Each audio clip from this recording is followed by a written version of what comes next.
Friday, right? I think we're getting very close to running this dishwasher.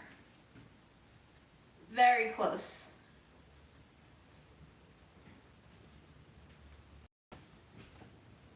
And I've already gone through a whole bottle of olive oil.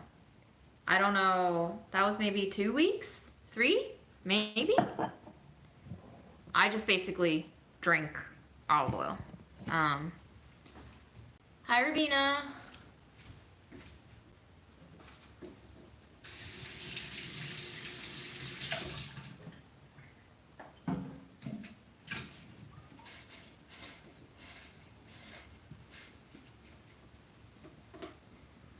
Happy Friday, happy Friday. I had a shower thought, actually, while I was in the shower. So, pretty legitimate, genuine, authentic shower thought. I've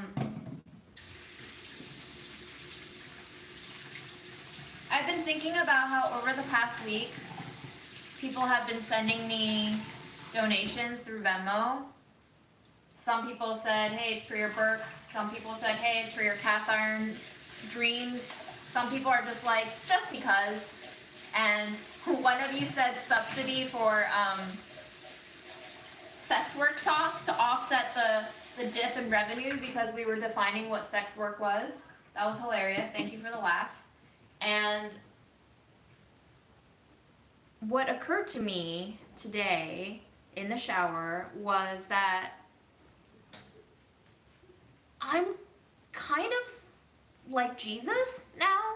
Not in that I'm going to get, I hope to God that I'm going to get crucified. I hope not in that sense. But I'm Jesus in the sense that, yes, Amy, I remember the question and it's up on the community channel, but it's apparently only there for 24 hours. I guess YouTube does like a story thing with the community tab now, where it just disappears after a day. But the question was basically, do you guys watch these lives because you're lonely? And I gave a few options for a poll. But anyway, going back to my Jesus thought, I feel like I'm kind of like Jesus now because Jesus was like, in the words of TLC, a scrub. Like Jesus was a scrub. He was a spiritual scrub. He was a son of God scrub. You know, he was the Messiah scrub. But he didn't have no stable income. Girl was just bumming around on the streets and catching meals and sleeping wherever he could. Jeff.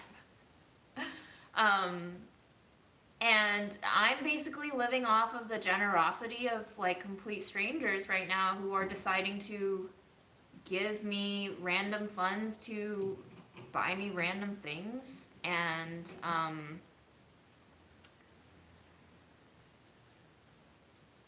I mean, Jesus kind of started a cult, didn't he?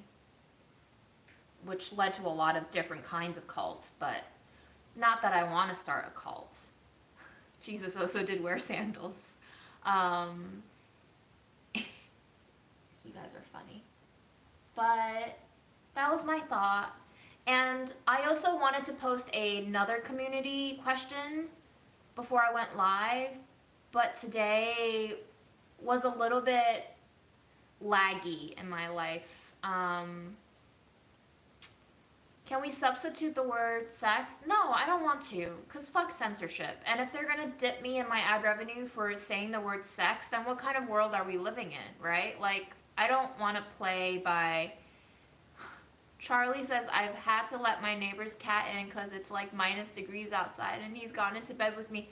He's your cat now, Charlie. Rename him while you can.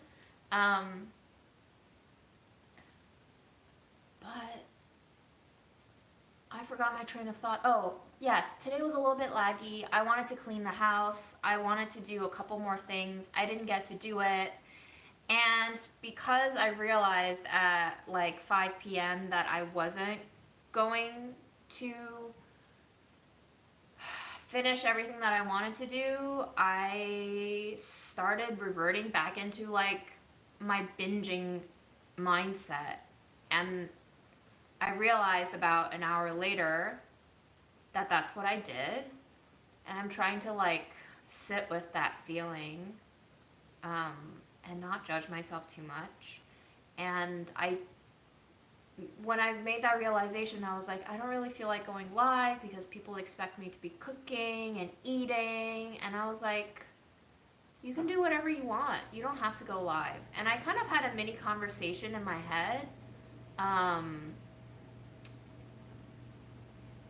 And I think being open with myself about you can do whatever you want, it really is up to you, made me relax a little bit. And so I decided to have the live because the lives are a place for me to decompress my thoughts and bounce them off of you guys and have you join in on the conversation. And who knows, maybe somebody else will appreciate the feeling of not having accomplished much on a Friday.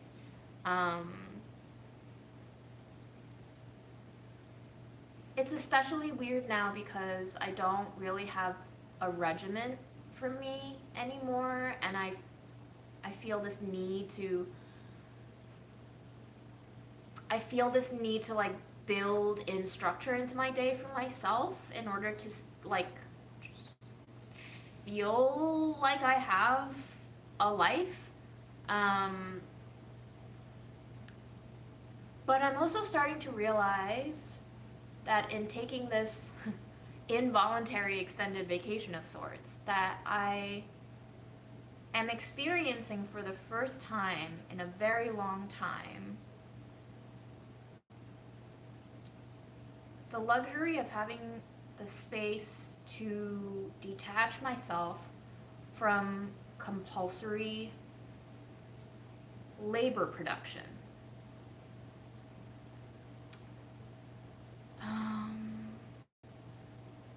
Mountain Dew, I kind of did that today, a little bit. And my God, what an experience it is to have the space to decompress and realize the almost inescapable mindset of compulsory labor production.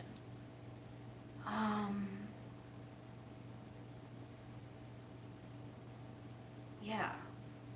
The lack of structure is difficult sometimes, and it was especially hard for me during COVID because I was basically trapped at home in a quarantine and I couldn't like even go out to take a walk or buy groceries whenever I wanted or like go to the gym. I wish I could nap when I'm stressed. I can't. Hello, Nanaimo, BC, and yeah, I also don't want to think about constantly how to make income as my own business owner. Like, that's why being self-employed and a freelancer is so stressful for me because I'm constantly in the mindset of how do I make this work for me? But like when I think about how do I make this work for me, I'm actually thinking about how do I extract as much as I can out of the system that is by default exploitative.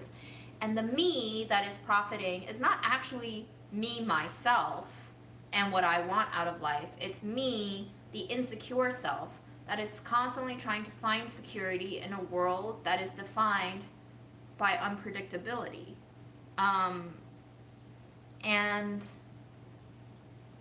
to know that I have those two selves and to know that one will always be hungry no matter what I'm doing because it's been trained to be hungry for the benefit of the system, and trying to disentangle the other self away from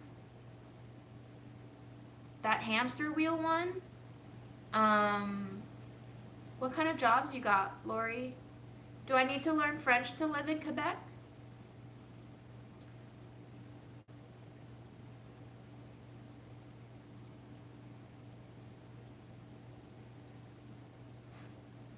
But, hairdresser.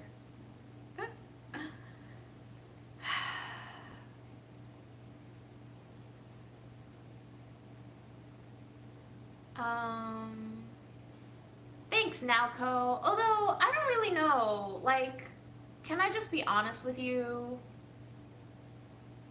It's not that I don't want to play with the folks here on YouTube, but I kind of just want to do my own thing. Like, it's really sweet, and I totally appreciate it, and I know you guys are just, like, all looking out for me and trying to spread my roots everywhere so that we can grow up together and glow up together, but I don't know if I want to glow up, because I think I'm kind of happy doing what I'm doing, and, like, all these collaborations that people are pitching, I'll do them, but I also don't feel a hunger.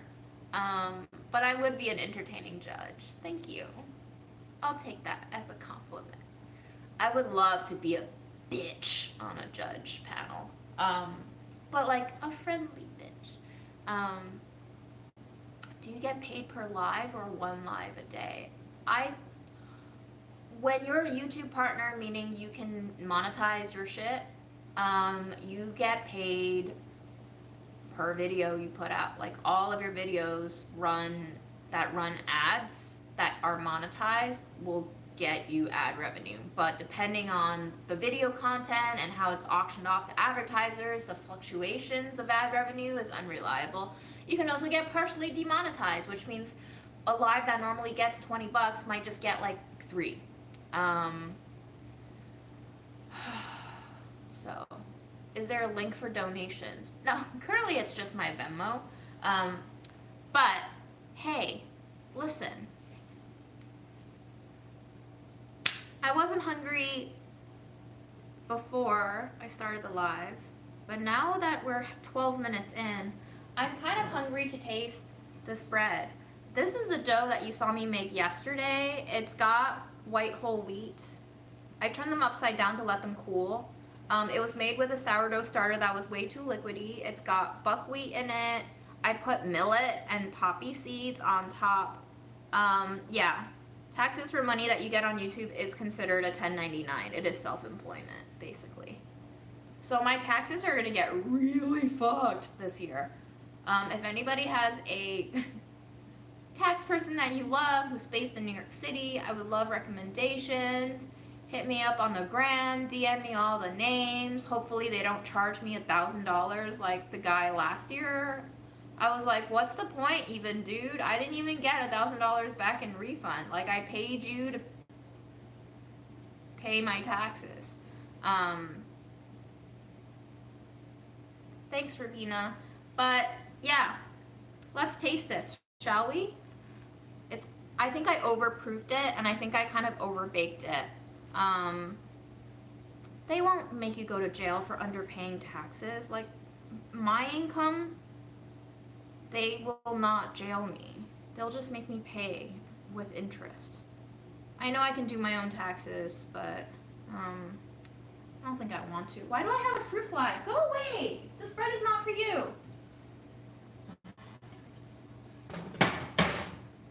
Anyway, I'm ready to taste this shit.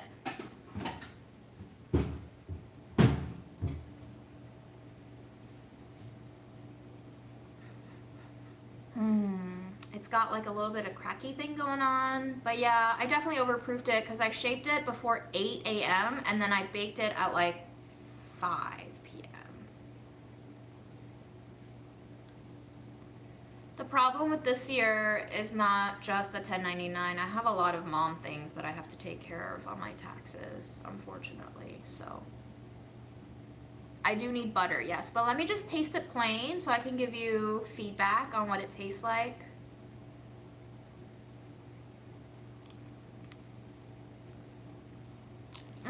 There's cassava in it.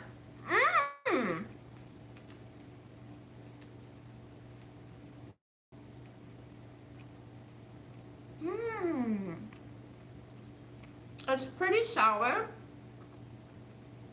because the starter was very sour.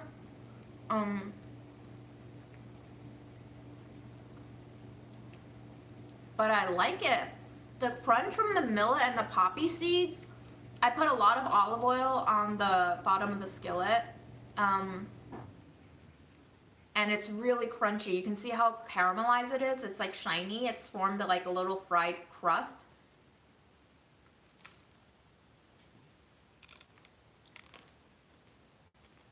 This came out of the oven 3.5 hours ago.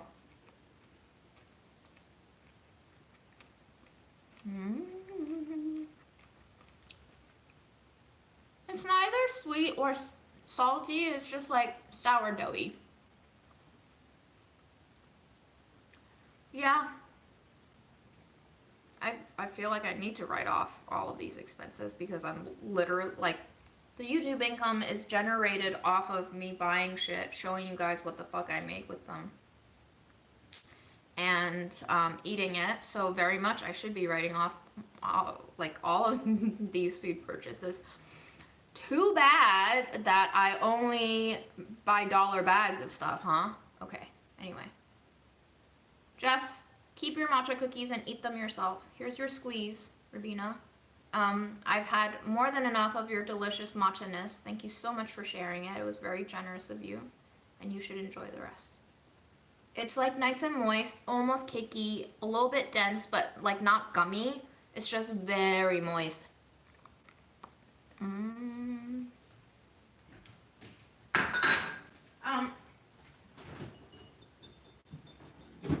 So yeah, butter.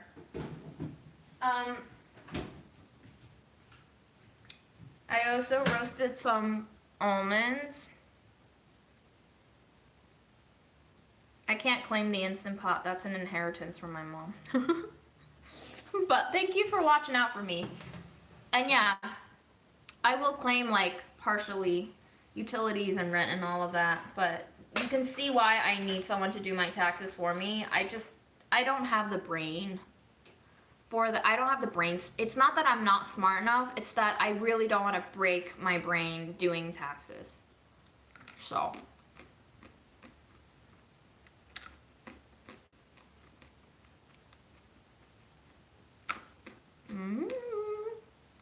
Delicious. Delicious. I need water though.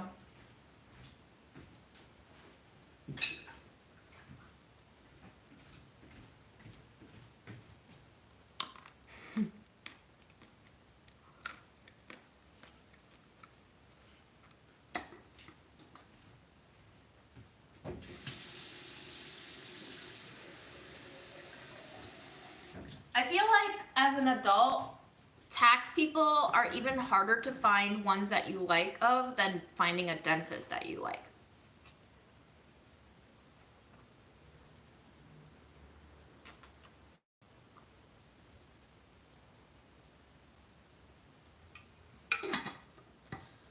I haven't really expanded on my job situation yet, but in due time. Give me some time. Give me some time. I'm still processing shit myself, you know?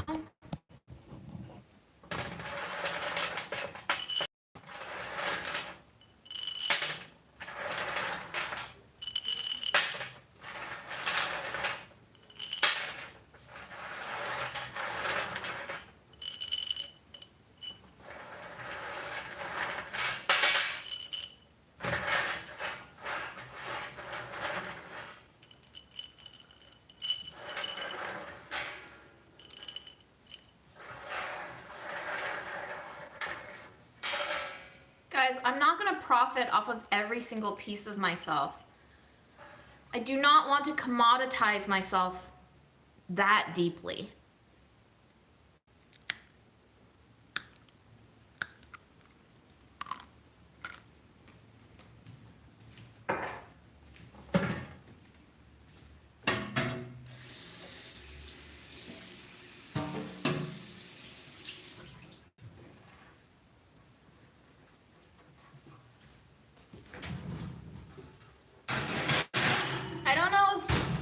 Many of you followed my initial ponderings of next steps in my job life on Instagram, but I wrote like a pretty long text-based post about how I want to continue thinking about my place in our capitalist society, because like I think there is a difference between the self that exists and lives and the self that generates profit. Like the self that just is here and the self that sells.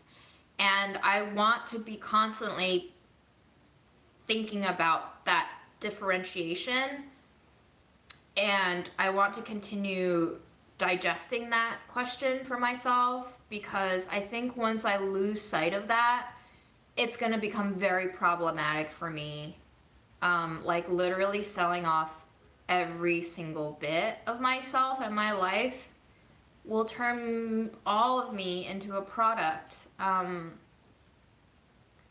And I'm not ready to do that, and I don't think I want to do that ever. I can prostitute a little bit of myself. I don't want to prostitute all of myself. Does that make sense? I want to keep a little bit of myself to myself. Is it possible to be selfless? You know, you can't be selfless. Like, it's not something you can strive towards, because by essence, striving towards something means there's an agent in place doing stuff and exerting intentionality. So in order to be selfless, you just be. So Jesus could make wine from water like you. I'm not quite that skilled yet. I don't know about that wine. I don't know what they were all drinking, honestly.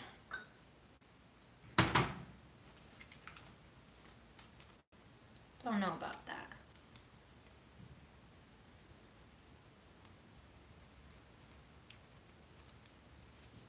It's butter time though.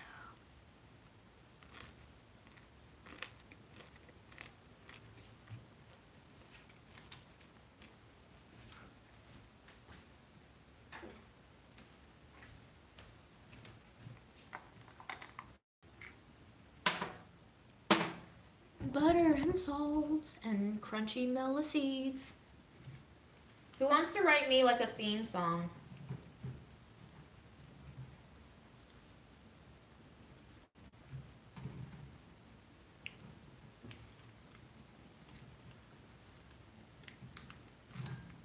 I'm also attending farm school, and it's changing a lot of the ways I frame things. Not necessarily like changing the way I frame things, but more so just bringing out threads of thought that I've had for a long time now, and just making them more clear and pronounced and confident. Like, the whole concept of farm school is it runs on a gift economy, meaning everyone who participates as a student is not required to pay, but depending on your income and your socioeconomic status, you are invited to give back, either monetarily or by providing some sort of like social connection and networking, or lending your skills in such a way that it's helping out everyone in the community. And like, just seeing that model in place is very inspiring, and knowing that there are programs out there that are running off of this kind of model is faith instilling. So it's like training me. I feel like I've gone back to school. Like today I had this thought that some people take a gap year in college, and going to farm school kind of makes me feel like I've taken a dozen gap years in a row. Yeah, if you Google NYC Farm School, it'll probably be the first result that pops up, Jonathan. I've also been posting about it on my Instagram a lot and tagging them in the readings that I've been doing, so you can find it on Instagram. It is a local thing to New York, the one that I'm participating in, but I'm sure there are other urban farm schools or not urban farm schools too. Just Google it.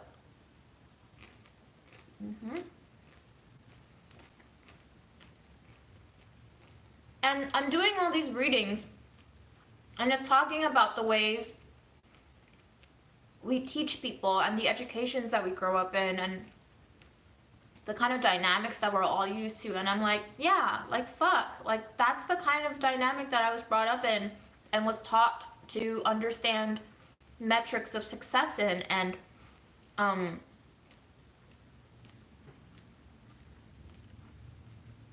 like, it's really fucked with me. And everything that I've gone through, especially in the last couple of years, participating as a part of the Hearst Union, seeing how organizing works, seeing how a small model of democracy works, seeing the interplay of trying to rebel against a corporate atmosphere where the default is exploitation, gaslighting, and continued extraction of labor in exchange for underpayment and continuous overwork, and seeing the, like, let's just say it, seeing the toxicity of that kind of system play out through all parts of our society, seeing how our prison system functions, seeing how labor is extracted through that kind of dynamic, seeing the rampant abuse in supposedly the justice system, seeing how almost nothing actually makes sense the way we were taught to understand them in, that we were taught one thing and that we function out of another. Like, it's infuriating. And then to see all of those things kind of be reflected back in these readings and discussions we've been having in our Zoom classes, it's like making connections. It, like, the dots, connecting the dots. And I feel like this is so necessary for me to go through right now, this learning experience, because it's bringing me a lot of closure and synthesis in terms of analyzing what's happened to me in the past 2 years. I'm not really, like, placing myself as a victim of the system. Honestly, I think we all are a victim of the system, even the people who are up top, doing well, making more money, and not being abused as much. But, like, you know, the same kind of criticism that we've logged against patriarchy and toxic masculinity about how it doesn't just hurt women, it hurts men too, it hurts everyone in between. It hurts for us to have, like, stabilized definitions of gender and sexuality that aren't open to personal interpretation and won't budge because we have to maintain some sort of social contract and standard of productivity and reproduction. Anyway, it's fascinating. It's fascinating.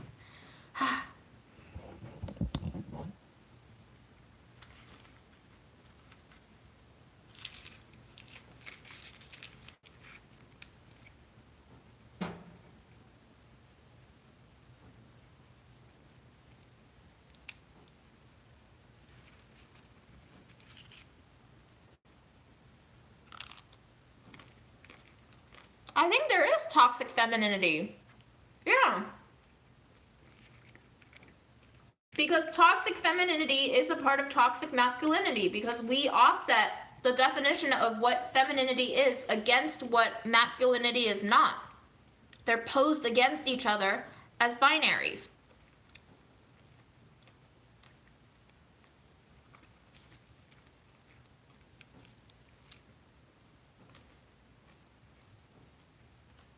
I was talking to a friend about this, like,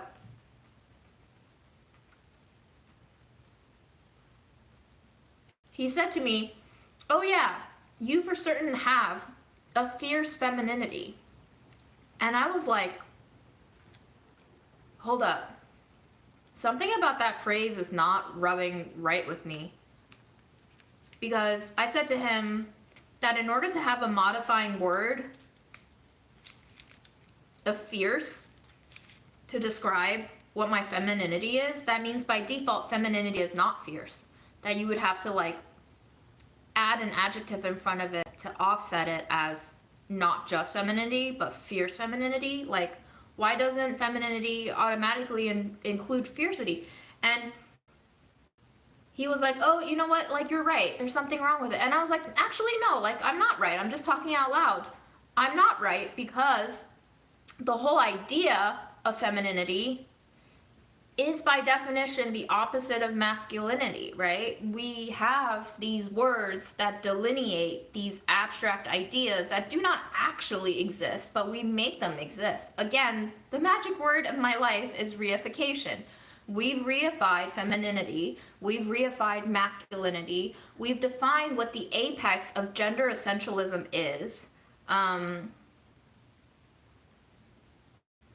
And by upholding the gender roles that we've been schooled under, we are taught to perform femininity if we're women, and we're taught to perform masculinity if we're men. But now with feminism, we are allowed to embrace more masculinity and mingle with the opposite gender, but still with the idea that there is an opposite gender, it's still reifying this divide of femininity and masculinity. So even if I do identify as a woman and I perform more masculine aspects of identity, I'm still upholding this gender binary, right? Like, I can't escape it. I can't escape these models of what's considered belonging to man and what's considered belonging to woman. So, anyway.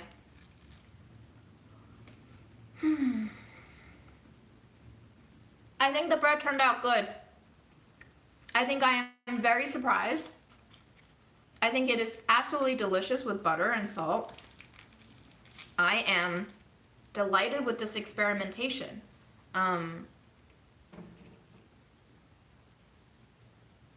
Let's make weird, funky bread forever and ever and ever.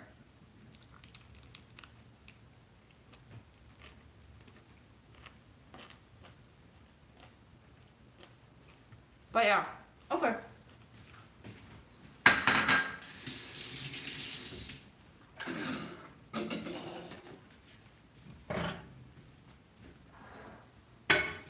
One thing that I did want to cook tonight actually is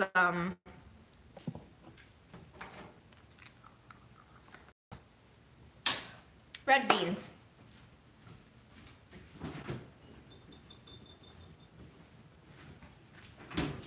These ones that have been soaking.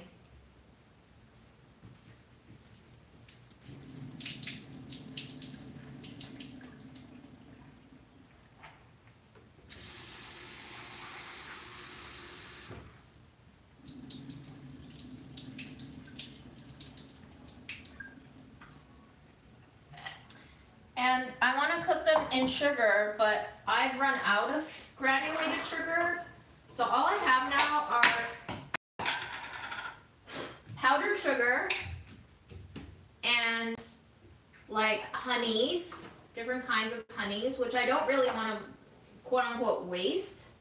I also have condensed milk, so I guess I could cook them in condensed milk, but I could also cook them in these 2 pieces of our LA purchased piloncillo sugars. I think azuki beans and standard small red beans taste similar, not kidney beans. Kidney beans have a very different skin texture. I don't know why. I really want to buy organic sugar because I really don't want to buy Domino's granulated sugar anymore.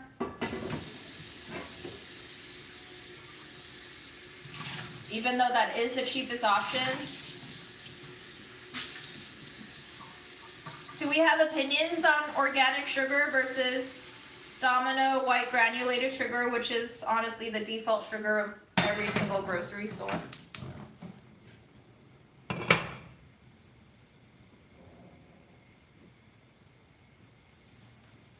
I mean, these were sold at Patel and they were called azuki, but they don't really look like the red bean that I grew up with, so I don't really know the difference.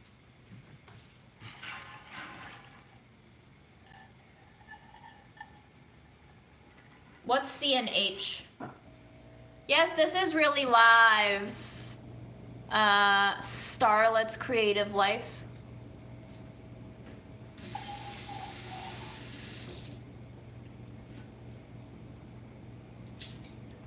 Happy early birthday, Sherry Curl.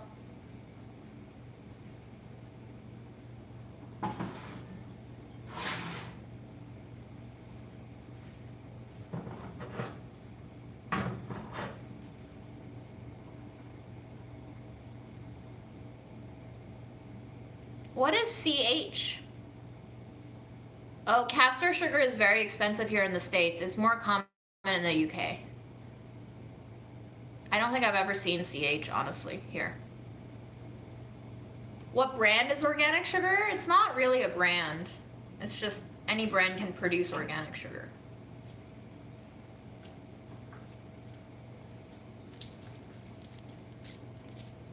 What topics do we want to talk about tonight?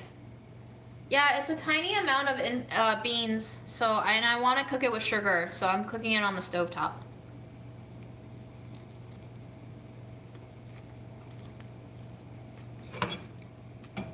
Interesting, California and Hawaiian.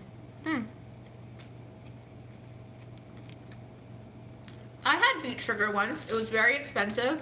I bought it from a Japanese store, Mitsuwa, in Edgewater, New Jersey. It was okay. I wouldn't pay for it again.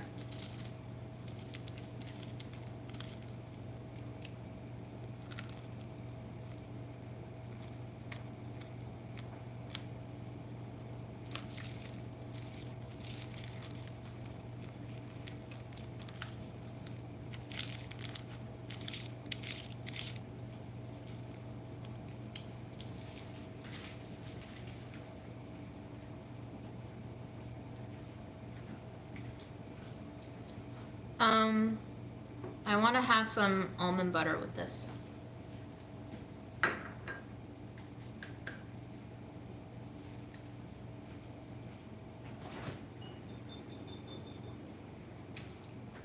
Oh, guys, let me show you.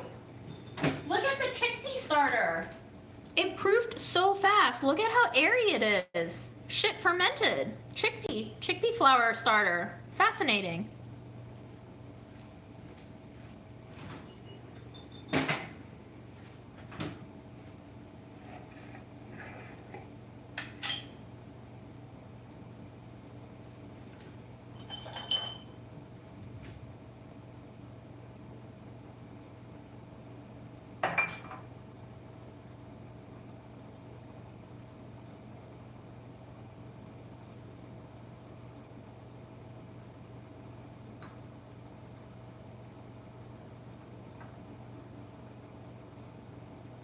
I love it when I afford myself the luxury of the same amount of bread and almond butter.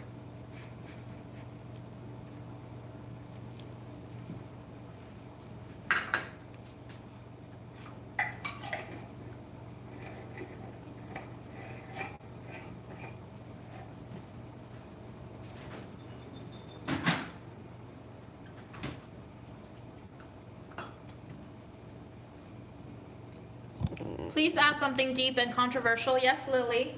Give it to us. I live for the controversy.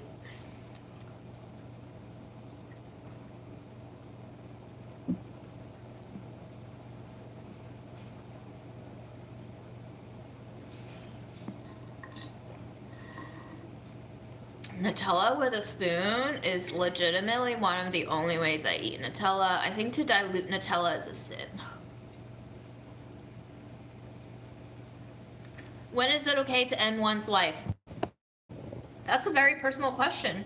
I don't think anybody else can answer that for you. Are you thinking about it? You don't have to answer, obviously. But I think the right to end one's life should be a basic human right. Because if you don't have the right to end your life, then you literally don't have the right to live your life. That's the way I look at it. But I would, I'm not anti-suicide. I think I'm pro-choice concerning suicide. We're gonna get so demonetized for this. It's fine. I don't care. But I think it is important to question yourself, why you have this impulse to commit suicide. Like, I think we just try to escape. Like when I binge eat, I am escaping something. There was something that I was not satisfied with that triggered something within me, and it made me want to escape. At the end of this live, you're gonna owe YouTube money, yeah, for sure. Look at it boiling though. We like some ASMR. Look, YouTube, I'm providing the people with ASMR. Shh.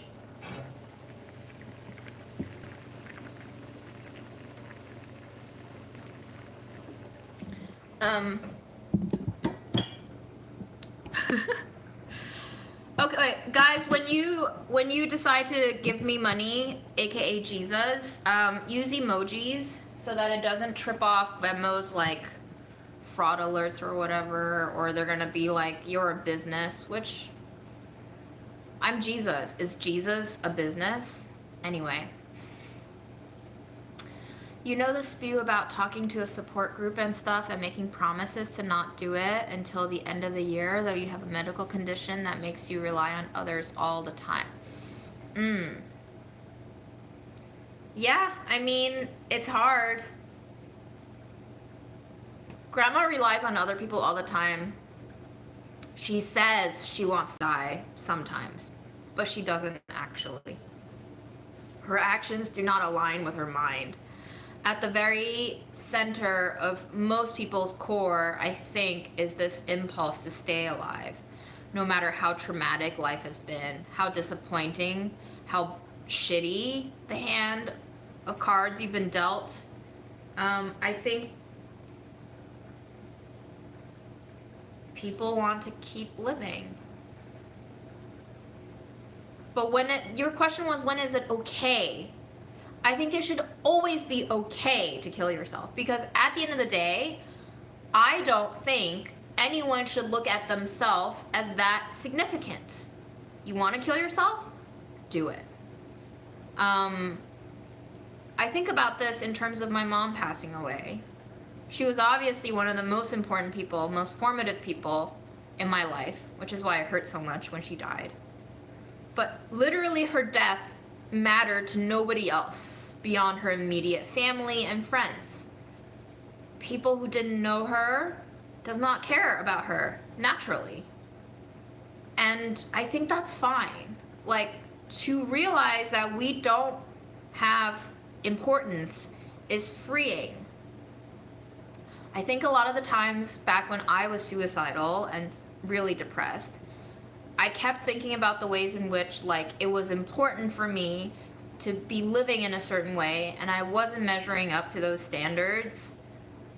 And that's what made me want to, like, have out of it, because I didn't see things getting better. I was hopeless. You know the whole deal with being depressed and suicidal. And it was only when I, like, gave up on those expectations and I said, well, if I am truly just a worthless piece of shit and I can die at any time and it wouldn't hurt my parents, then I can die at any time. But it would hurt my parents in reality if I died before them. That was one of the reasons why I didn't kill myself when I initially wanted to.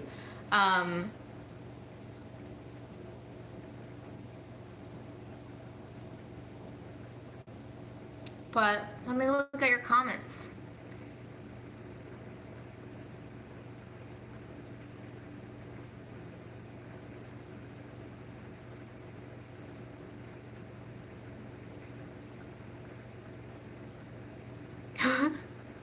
Yeah, maybe don't give me emojis that might implicate me in crimes. Your cat is fascinated by me. Hello, kitty. Tell your master, or rather tell your servant, to give you a treat.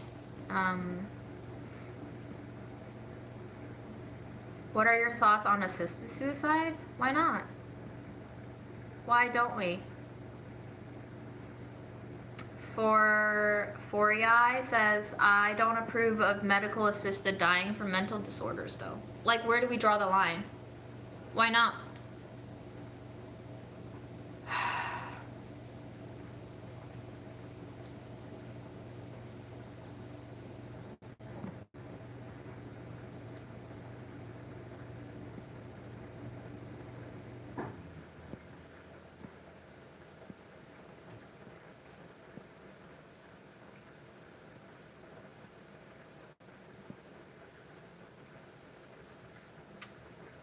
Young man asks, how did the topic of suicide come up? Somebody asked, when is it okay? That was the question. We answer questions. They asked for permission to ask a controversial question. I said yes. I never turned down a controversial question.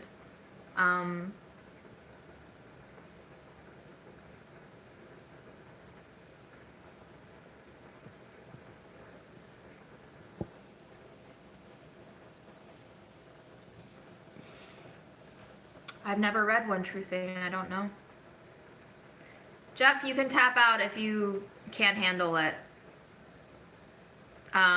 Lots of people can't handle these topics, so tap out. Know your limits and respect your limits. I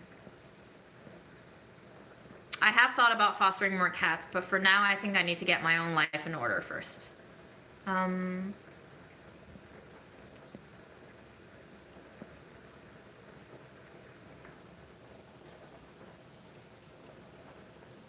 Christian says you have over 50K subs. Sure, you can get this monetized and accept donations?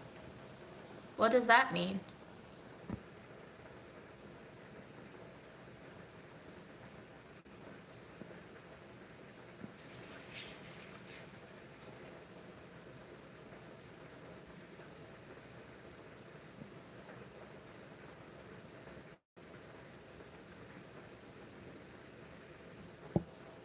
You can talk about whatever you want on Patreon. I can talk about whatever I want here too until they shut me down. Like, if one day YouTube decides to shut me down, which by the way they have done to completely innocent accounts, like accounts that have been posting their own original contents have been shut down for no reason because somebody decided to tell them that all of their videos are like infringing on copyrights, which is like, YouTube can do whatever they want whenever they want. Let's just be honest about it, right? It's not a democracy. We're on the platform owned by a huge tech corporation. They are the overlord. We are just all trapped in the maze, running around buck naked and wild right now. So I will continue to do what I do, and if this road shuts down for me, then we'll find another road. There's always other roads, and we'll hit that bridge when it comes for us. Do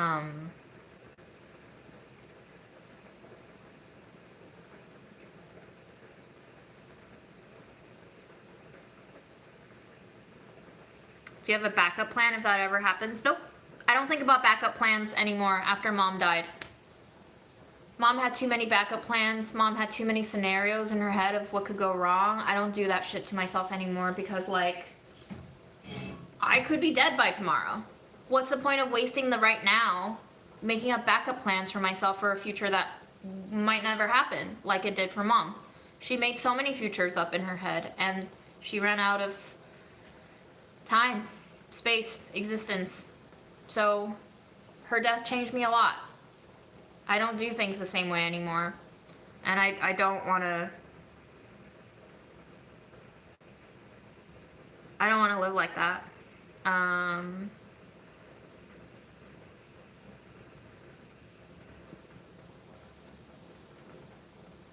Do I have a bucket list? No bucket list. Like, I have desires. I want those Birkenstock boots. I want to, like, walk around in them and see if they're worth the money. I want to go to Germany. I might want to marry someone in Germany and stay there. Maybe that'll change my life. I don't know. But, like, those are just all fantasies. Do I have a bucket list that I would be sad of not doing? A little sad, like 30% sad, but not like 100% sad.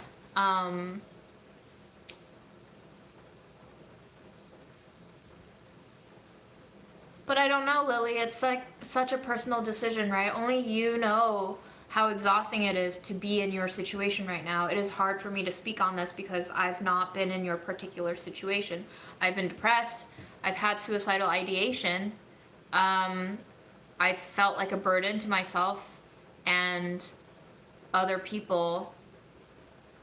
And I've overcome that. I've been very sick as a kid. I had IgA nephropathy. I had to go on a lot of drugs, but it sounds like you have it way shittier than I ever did.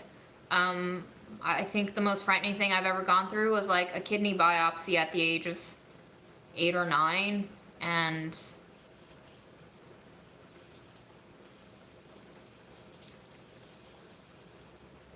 that was years of my life of medication and not being able to attend school and feeling sick all the time, and my parents worrying about me and praying for me and turning to God for answers and salvation, and all of it is just like knotted up.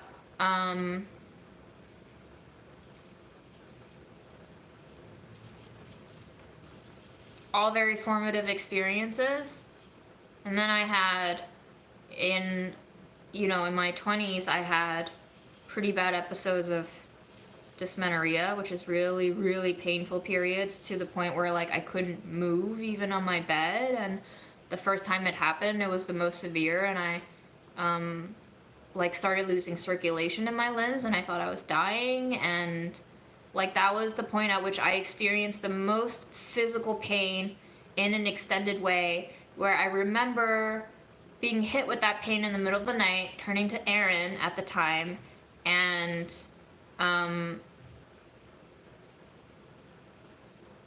damn, yeah, you've had a fucking hard life. That sounds really bad. Like,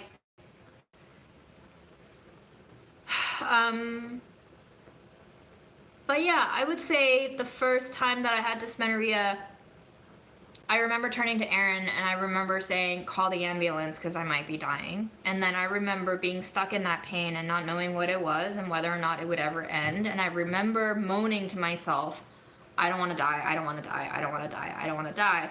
But also thinking to myself, if this pain never stops, I will die. Like, I will want to die because I don't want to live with this pain forever. So, socks with sandals, it's fine. Do whatever the shit you want. Who gives a shit? Nobody gives a shit.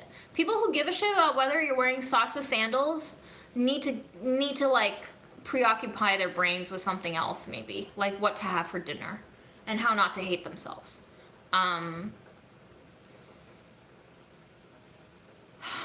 So Lily, I don't know. I'm really at a loss because I've never experienced that degree of trauma and turbulence. I've had my turbulence, but it's not yours.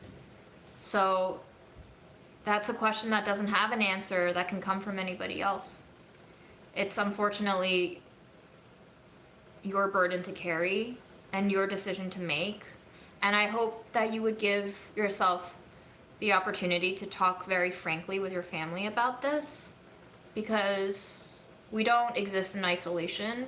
I mean, obviously, depending on who your family is, if they are supportive at all.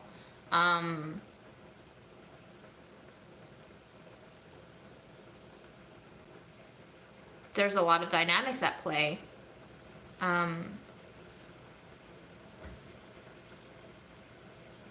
And I mean, sorry doesn't do shit, right? But like, it sucks to know that there are lives out there that just sucks.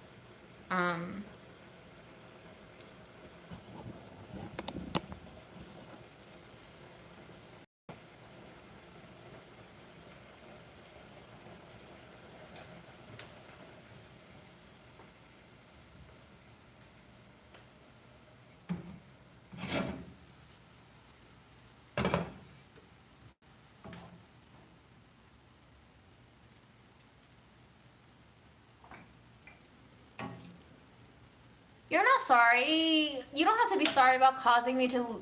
Oh my gosh, Lily, don't fucking worry about that. Lily, my dear, you're not causing me to lose. I don't fucking give a shit. Like, this is what this life is about. And I am...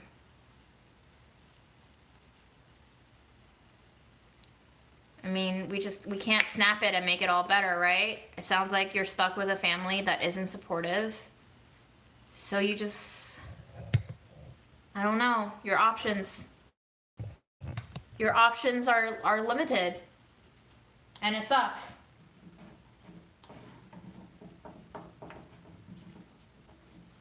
I should have dropped this piloncillo in there sooner, shouldn't I have? Oops. Like, don't ever feel guilty. You did all the right things. You even asked for permission before you asked your question. I consented. I signed up for it. It is no longer your responsibility to feel bad for simply communicating excellently. I am a person who has agency over my own decisions and my own life. You gave me the opportunity to take that agency in hand. I did, and now we're here. We are all doing our own lives, and you are not responsible for anyone else's choices. You're not even responsible for some of your own choices sometimes. Sometimes you have no options. Sometimes it's okay to just be like, this fucking blows. Fuck this shit.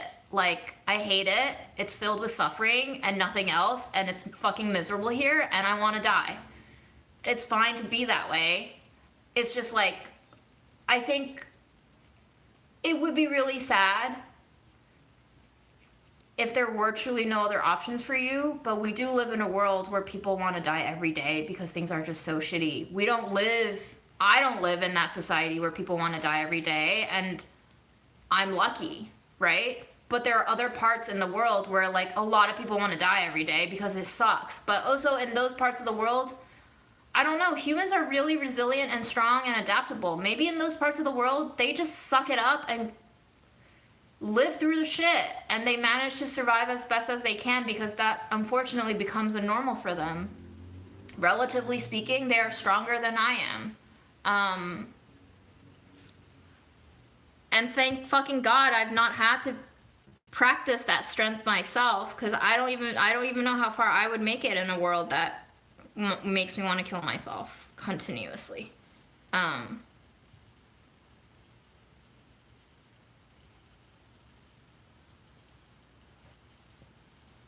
Yeah, I did soak the beans.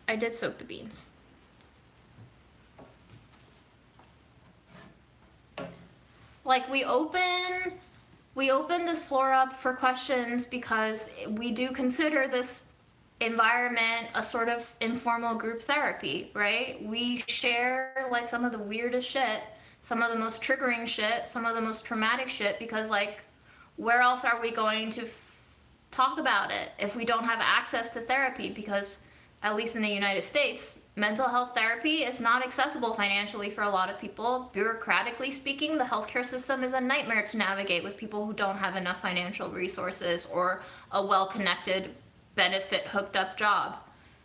Because the system is fucked up, does that mean that we need to isolate ourselves until we can solve the fuckery that is the system? Like, it's impossible to ask an individual to solve all of their own problems that were not caused by them. It's irresponsible of the system to be this way, but unfortunately we live in this irresponsibility.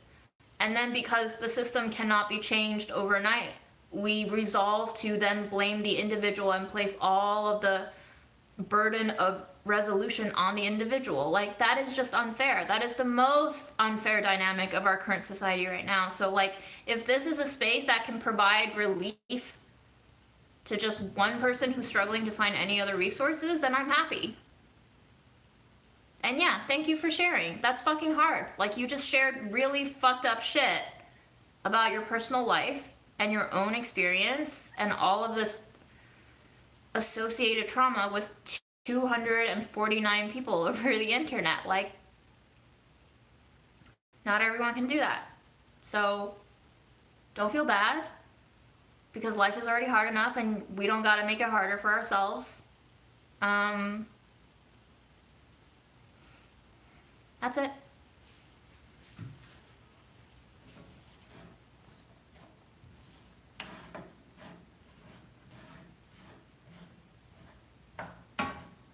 Hi, Jenny.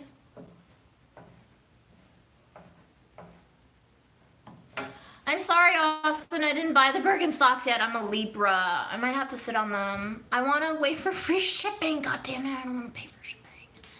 You found bacon in the Aldi dumpster? You go, girl. What you gonna put it in?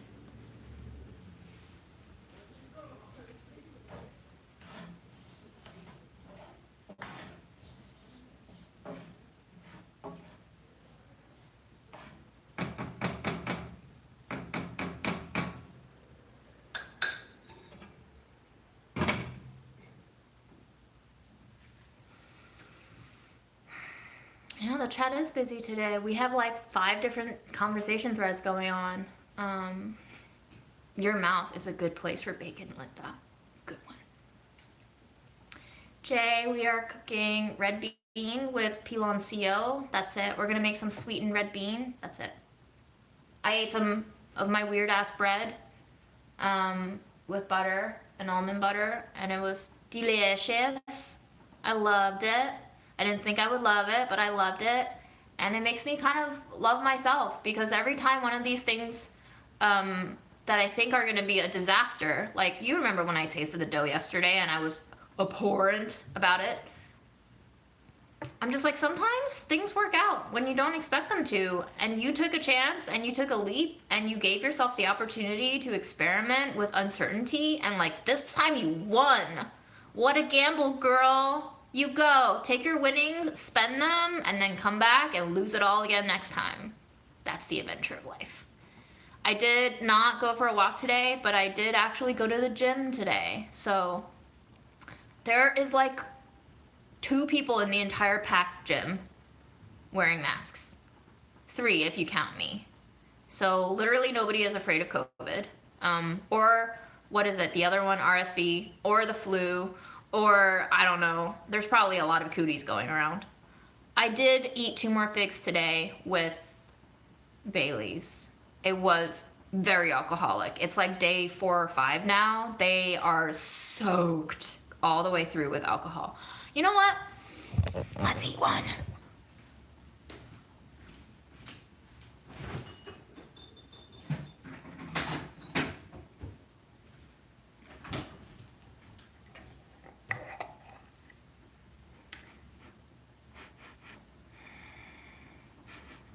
Bailey's? Bailey's is pretty high, girl. It's a liqueur.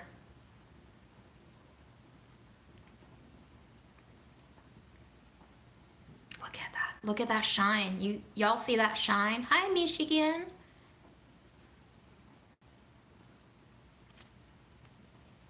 Oh my god, it's so delicious though.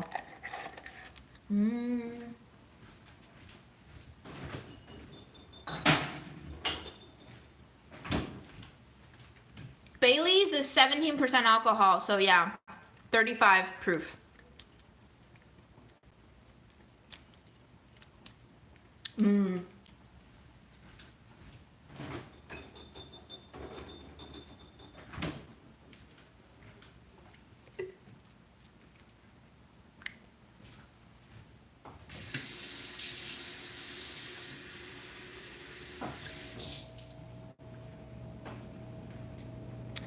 Tomorrow, hi Jazzy Music. Tomorrow, I have farm school from 10 to 1, which means I'll have to go visit grandma before 10. And then at 2 p.m., a teacher who requested that I visit his classrooms to talk to them about budget eats like 2 months ago invited me to give a mini food tour in Jackson Heights to a newlywed couple. And that's what I'll be doing for the afternoon. Hopefully, I would like to clean tomorrow, but we'll see. I'm not gonna force it. No, that's definitely not my Venmo, Doc. Stop giving the people fake news. Oh, we got the bots. We got the bots. We got the bots. Bots. Ram is fast. Ram is fast.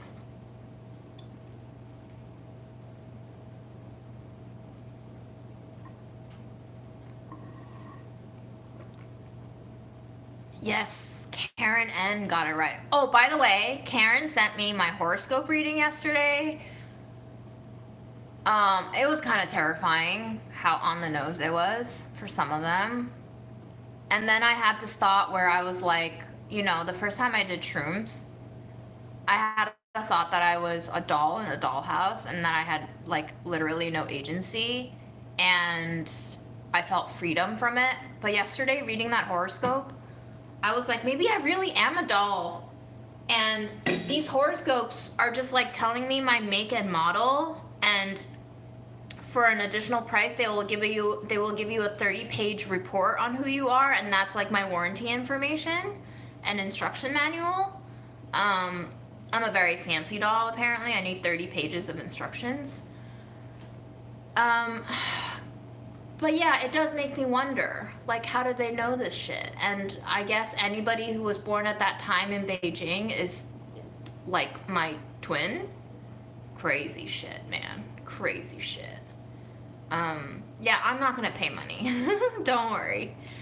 Shrooms were great, but the second time I had them, it was in chocolate form, and I did not feel much, except I felt like my friend's painting on the wall was a slightly different shade of purple. It was very underwhelming. Very expensive, too. The chocolates were more expensive than the straight shrooms, so.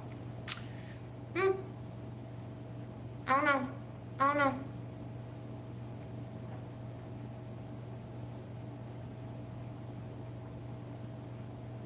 I had a really great time the first time. Like, I stared at my face in the mirror, and it had Toulouse-Lautrec vibes in terms of coloring. It turned into, like, slightly pointillism red and green shades, and I was like, fuck, man, you are a work of art, literally. Like a weird work of art with really weird shading that I've only previously seen in the Met, but, like, you are a work of art, girl. And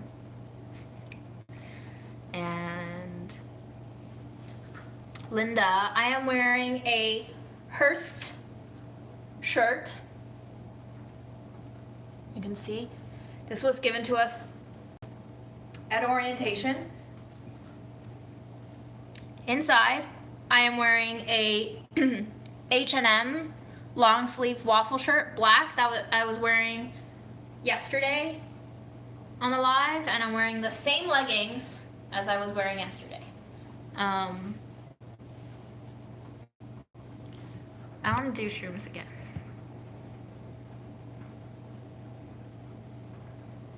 I think I have seen Citizen Kane, and it was really fucking boring, and I did not like it. I know it's supposed to be a classic and everything, but I watched it because it was a classic, and I was like, what the fuck is this shit? Maybe I was too young, but my life is too short to watch that shit again.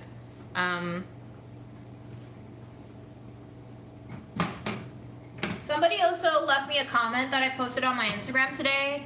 To whoever posted that comment, thank you so much for allowing me to think through why that comment agitated me so much. Like, even those negative comments are constructive for me, truthfully.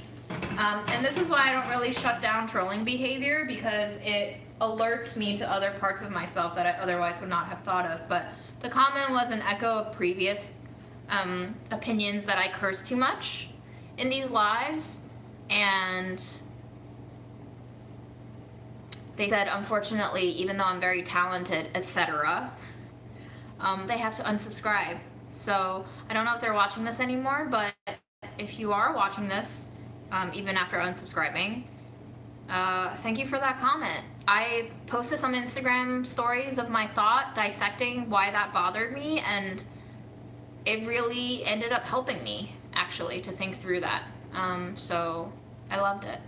I loved getting that comment and getting worked up about it, and then resolving the mental knots in my head. And now I'm eating the skin on my thumb.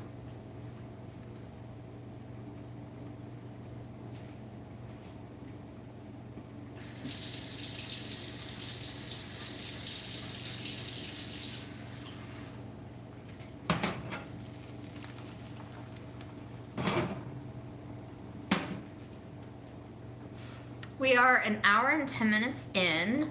Jazzy music. I am a Libra. Do I seem like a Libra? Do you think you can get through the day without cursing? Yeah, if you paid me. How much would you pay me to not curse? Otherwise, why would I infringe upon my own freedom? Wait, who's asking about sex toys?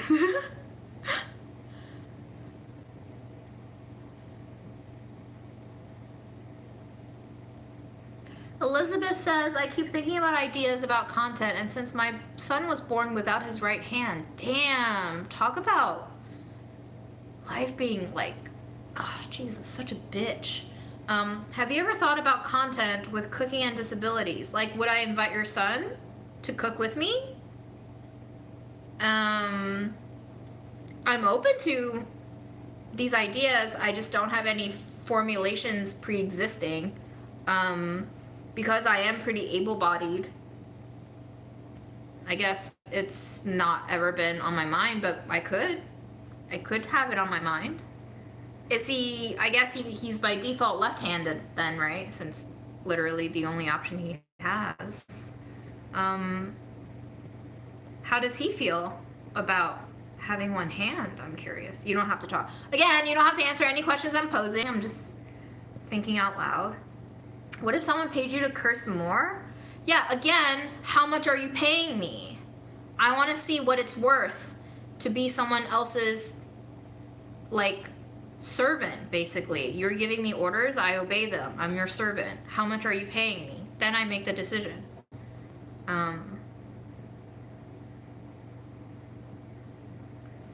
What about depression meals? That's my disability. Like depression meals in terms of mental health, or depression meals in terms of money, or depression meals in terms of both?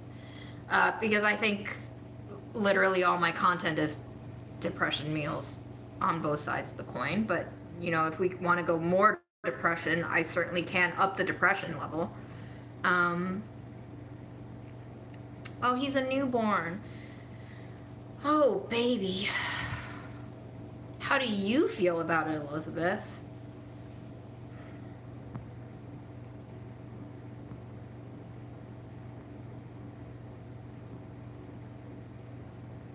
I am struggling with getting married next year, not because it's marriage, because we are going to a courthouse instead of having a ceremony. I have no close relationships or family to invite.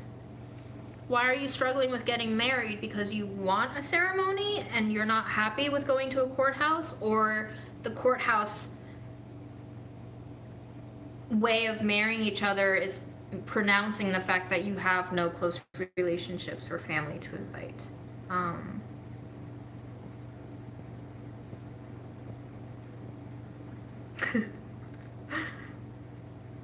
But Kathy, is everything fine now?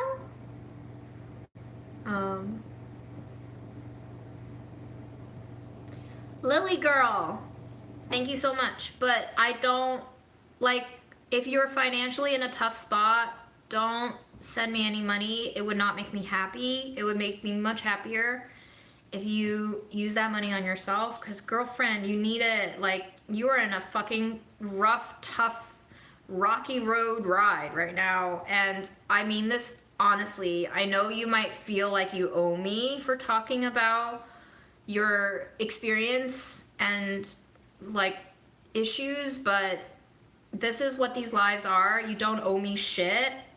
And I want you to practice treating yourself, please. Like, that would make me 1,000 times happier than you giving me that money. Can you take whatever you were going to give me and just treat yourself to something that you love or like cake, or, I don't know, go thrifting, or a necklace, or whatever. Just practice what it means to take control of enjoying serving yourself. Because my mom,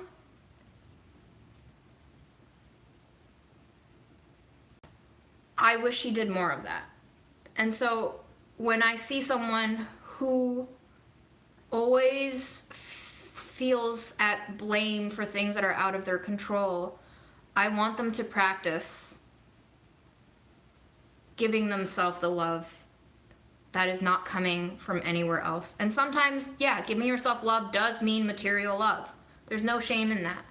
But whatever love may mean for you, whatever self-love may mean for you, whatever self-acceptance may mean for you, whatever self-generated peace and acceptance would mean for you, I want you to take the resources that you currently have and to give yourself that. Can you do me the honor and the favor of providing yourself that? Because that would be an insane honor for you to do for me.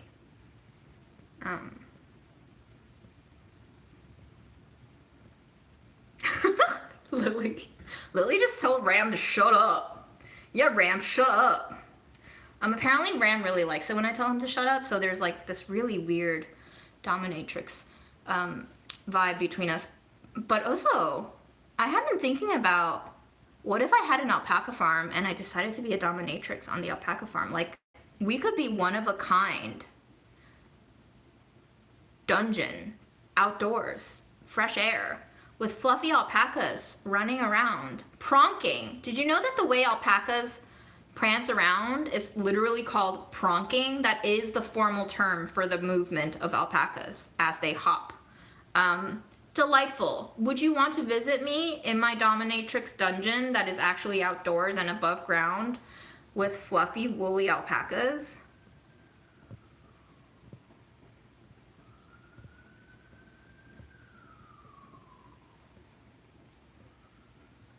Elizabeth says, I think he's perfect. We've seen disabled athletes, doctors, but watching your content, never seen disabled chefs or content about cooking with disabilities. Just a thought. Thank you so much for sharing that, Elizabeth. You've now inceptioned my brain. It will continue to churn in the background. Obviously, I'm not disabled, but you've planted a seed. It will sprout in due time. I'm not sure if it'll grow into a plant, but you've planted the seed. So thank you for this seed. And Jonathan says, I think June gets as much out of these lives as any of us do. And I think I agree with Jonathan. I wouldn't be doing these lives if I didn't enjoy them in some sense, if they didn't bring me fulfillment in some sense. Like, I would be lying to you if I said I don't love having accumulated this community. This is not something that I planned for. It's not something that I imagined, but like, I have seen in the last week and a half, the different dynamics in chat. Like, I think we've actually graduated into a new depth recently. I don't know how many of you agree, but I feel like something changed in chat and I love it. Like, it feels very endearing and comfortable.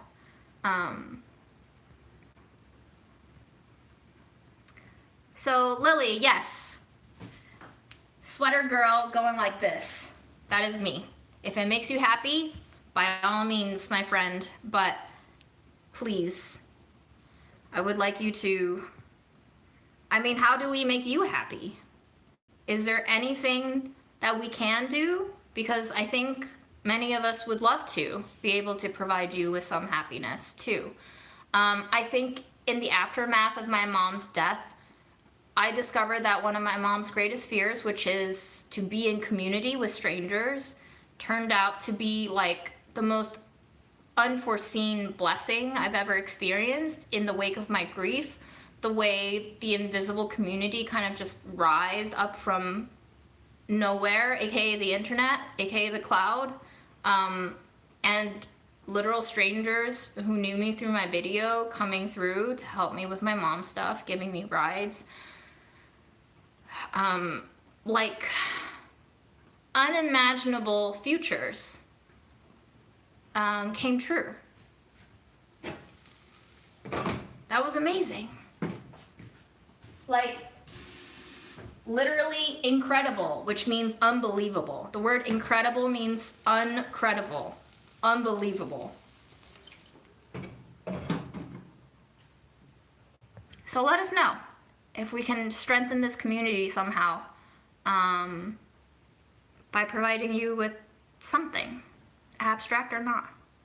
Where did you learn y'all? I don't know, it's just fun. Y'all, it sounds fun. I like fun.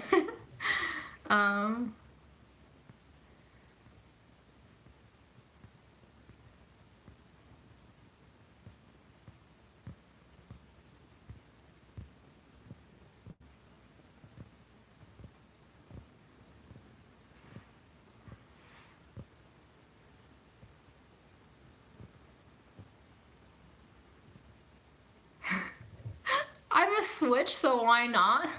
Y'all are hilarious. Yeah, I understand.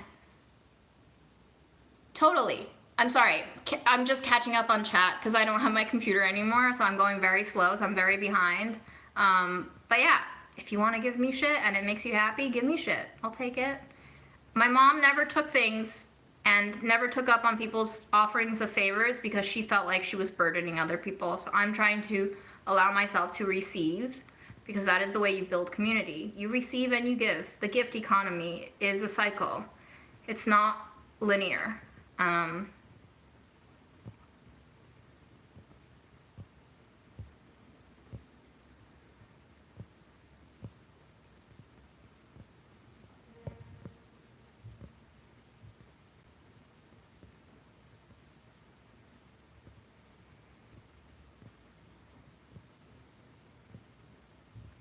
Jenny, depth or height? They're the same. They're mirror images of each other. It's absolute value-wise, depth and height are the same. We made movement. We traveled together. We have been progressing one way or another.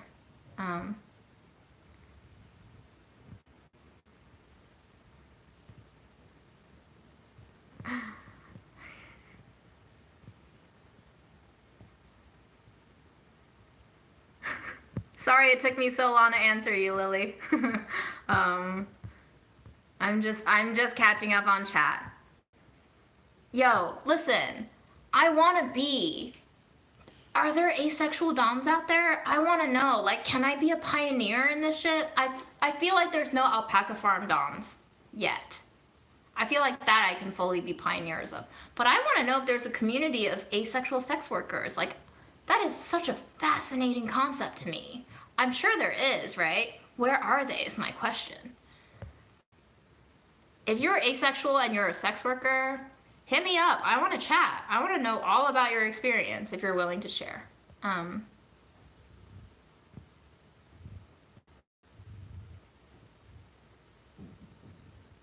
Any fridge magnets? Yeah, hell yeah. What's a fridge if you don't got no magnets? Although I think now your resolution is gonna turn into shit because we moved, but I have many things on my fridge.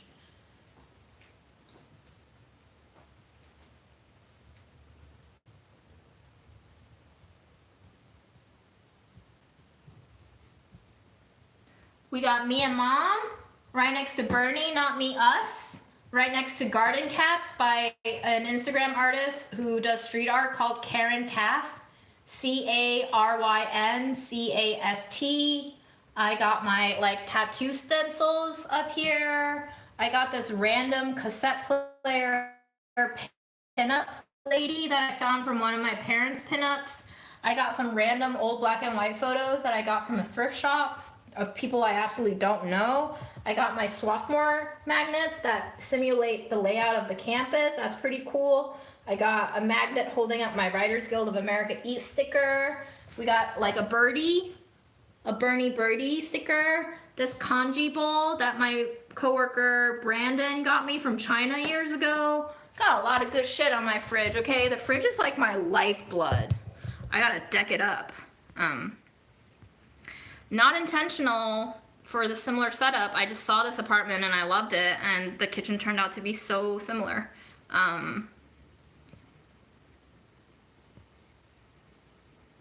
Yeah, y'all is also a great gender neutral thing. I just got to that comment by her Black Wings 39. Absolutely. I think it's so fun. Hi, Phoenix.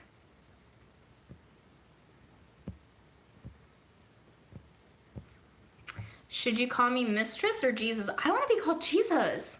How sacrilegious would that be?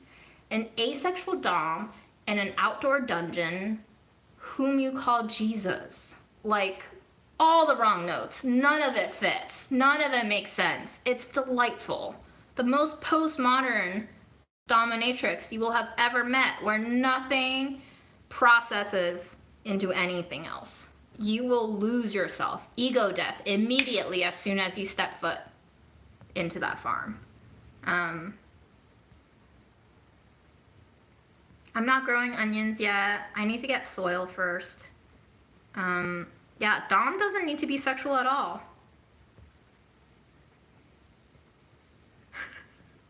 Rumpy pumpy workers.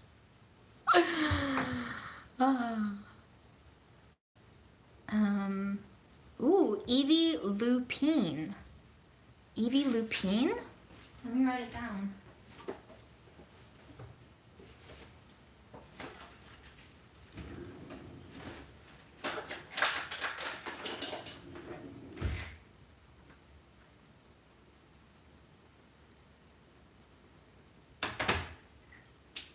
Noted. Thank you for all of your collective resources.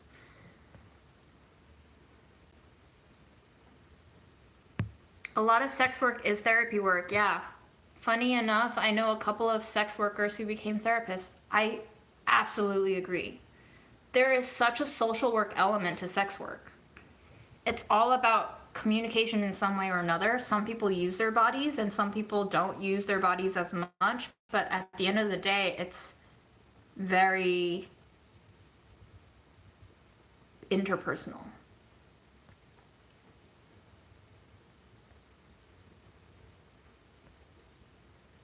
Would your barbecue sauce for kale also work on me? Yeah, why not?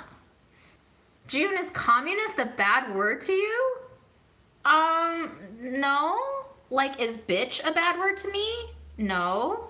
I really want to say the 4-letter C word, but I don't know if I'm going to get further demonetized. And it is also kind of like, I don't know, maybe like, it's still like bleeped out on TV, so maybe some people, I don't know. I'll save that for IRL interactions, but that is my favorite curse word, actually. There's something very released in the pronunciation of that word. No word is a bad word to me. There's no such thing as a bad word to me, but there are bad connotations that we assign words. So it highly depends on the context and the tone in which it's said and the dynamics of the conversation. Everything has to be contextualized. When HR gave me trouble, they took my words out of context, refused to let me give any sort of rebuttal or background, and that was violence, I think. Because to control the narrative is a sort of violence.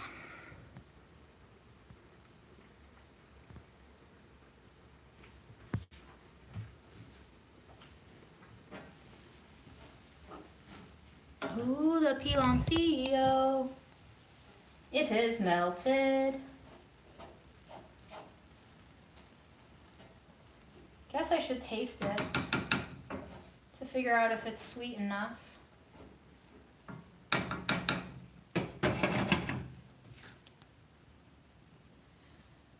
Crave salty food. What seasoning should you put on popcorn? Like powdered cheese. Literally powdered cheese is my favorite.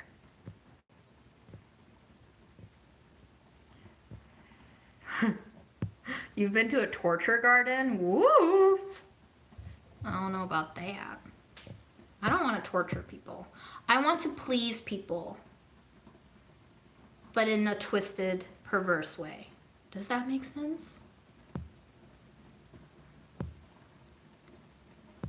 I don't control the way. By the way, everybody comments on how I pronounce also. I don't know how to pronounce it any other way. Also just feels better, okay? I have to like carve out the back of my throat with air in order to force an also out. So it's also.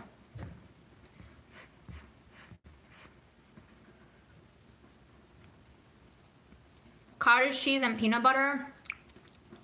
Sure. I don't see what's wrong with that.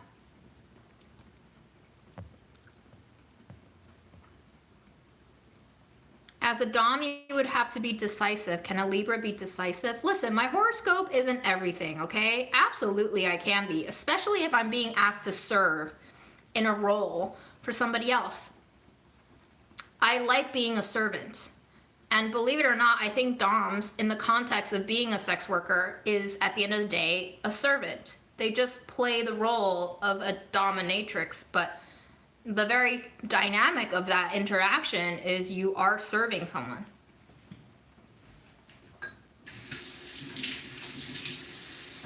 That's what's so fascinating to me about dominatrixes, you know, like they are in charge, but they're being paid to be in charge. So at the end of the day, who's really controlling whom?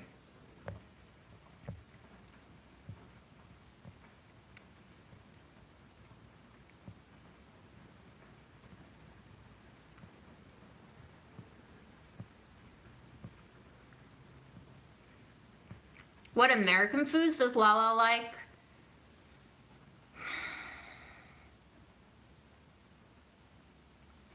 Ice cream? It took a while.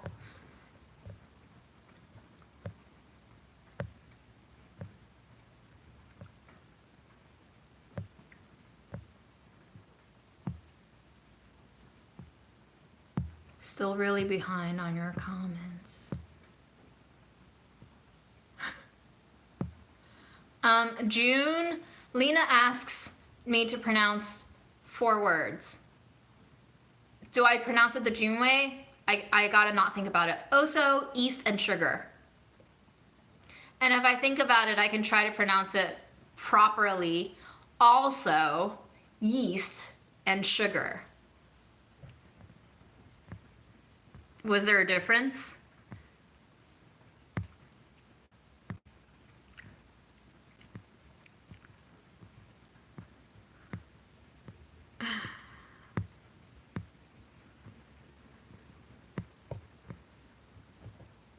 Salompas. I don't know how to say that one. Has Grandma had Jollibees? Yes, actually, my friend Samira brought over some Jollibees. Grandma likes it. Grandma likes chicken. Grandma likes meat. Any meat, Grandma likes. If it's nicely salted and seasoned, she likes. If it's fried, she likes. My tattoos, you gotta follow me on Instagram. Sometimes I post them, but, you know, I can't just flash you whenever you want. Gosh. That's reserved for Patreon level 36, okay? Stay tuned. I'm not going to a Korean spa. I've never been to a spa period in my life. I do not intend on going to one. I'm just not a spa person. I've never had a manicure. I've never had a pedicure. I don't like being served. I don't like people touching me who I don't know. Like, as someone on the asexual spectrum, like any physical contact with me, I need to know you. We need to have had conversations about like fears and dreams and past loves and favorite foods. I need to know about what you wanted to be when you were like 6, you know? Not just anyone can touch my hands, my gross ass eczema, flaky ass scarred over hands. Damn, Karen, that's a burn. Pics on IG are better quality. Potato quality would not do tattoos justice. Wow, way to strike me in my heart without actually offending me. Jenny says, wait, why are you on a white sugar buying streak? I'm not, but I don't know. Domino sugar has, you know, a history, and there's a reason why they're their cheapest, most accessible sugar, and I've been thinking about my sugar consumption actually. If I just let myself buy more expensive sugar, maybe I start to use less of it, because I do think processed sugar, processed anything is not good, but processed sugar, probably I could cut down on it, especially since I don't really need to develop assigned recipes anymore. Liberation. All right, these beans are done.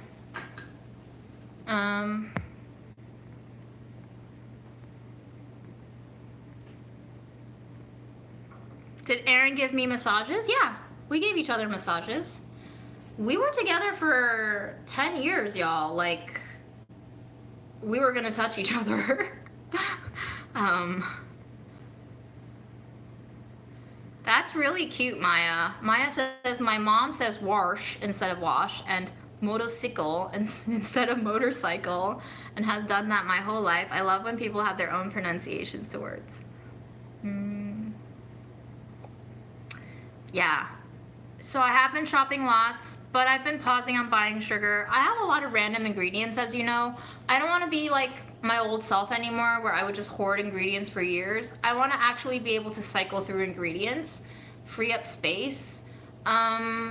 Just trying it out, you know, because it's not something that I'm used to doing, and this gave me the opportunity to actually go through the past and use it up and incorporate it into my experience, because once I use it up, I know unconsciously, subconsciously, consciously what it tastes like, how it interacts with ingredients. It's all part of the learning experience, right? I still have forms of sugar in my household. I have honey, corn syrup, molasses, I have piloncillo, you know, so I'm just using different kinds of sugar. Why buy sugar when I still have it?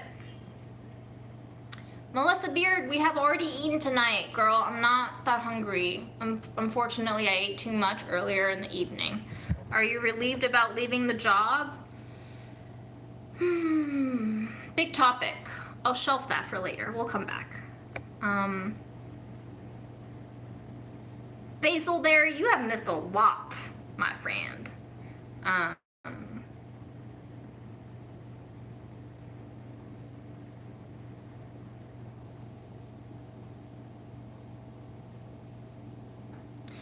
Melissa Thompson, what is ASD? ACE. Are you willing to educate me a little bit, since I don't have another gadget to Google that right now? I have an excuse now by not having Spectrum. Oh, I'm hot. I'm hot. Let's put the bread away. I would like to freeze it.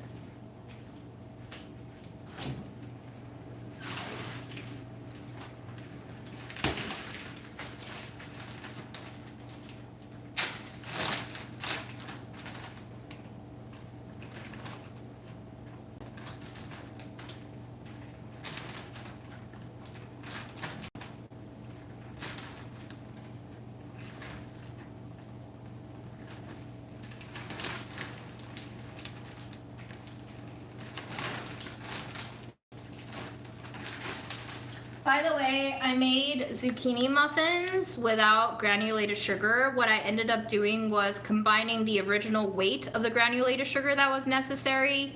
I combined 75% confectioner sugar as substitute with 25% honey. It worked out.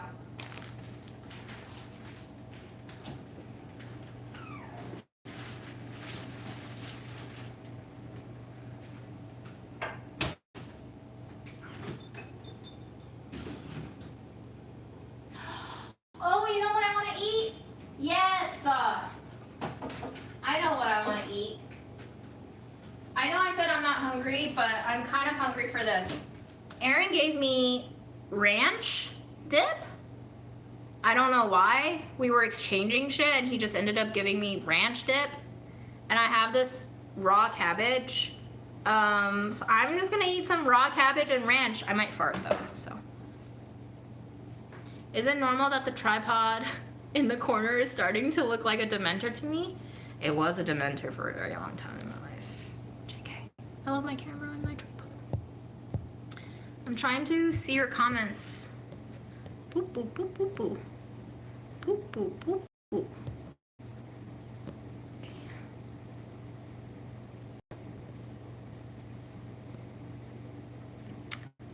Oh, autism spectrum disorder. I see.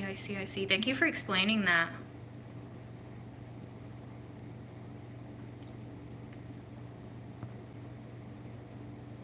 Do I miss my fridge? Not really. I like this fridge, actually. That's so cute that your cat is snorting like a little pig. You are very structured with the way you save and use ingredients. Is that the way your mother and grand were also? No, I don't think so. We hoard. We're like Asian immigrants. We hoard shit. That's all. And food is my life, so I like buying random shit when I see them either on sale or they pique my interest. So I end up like having a lot of shit just lying around. The chair is cute. Oh, Rabina, did you see? Did you see how it swivels? Any opportunity, I can swivel on this chair. Oh my god, I'm so happy. It's so fun. It's like I have a theme park in my own apartment. This is the best purchase I made. Plus the mirror that I bought. I love it all so much. Okay, now I'm very nauseated. Okay. Anyway, I hope you enjoyed that ride as much as I did. Oh, I don't know if I told you. I think the Baileys has been kicking in for a while now. My dad texted me right before I started this live, and he was watching last night's live, and he was like, "So who are you talking to when you're speaking?" And I was like, my phone. Oh, Dad. Oh, Dad. Anyway, we opened this ranch that Aaron so generously gifted.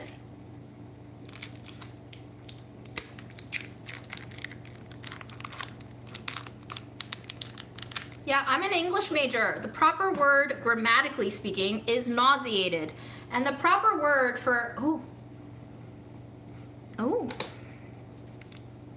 this smells funky and very garlicky. I'm glad I don't have to kiss anyone tonight. The proper word for when people say, this is so healthy for you, is actually healthful. This is healthful for you. But you know, grammar is one thing and usage is another, so.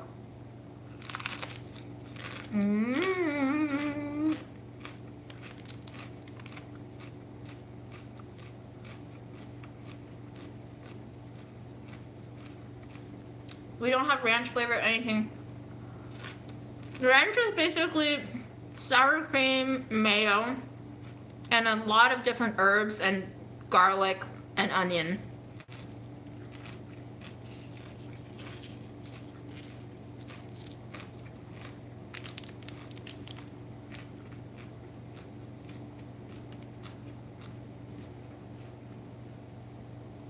Yeah, there's a lot of fat in here.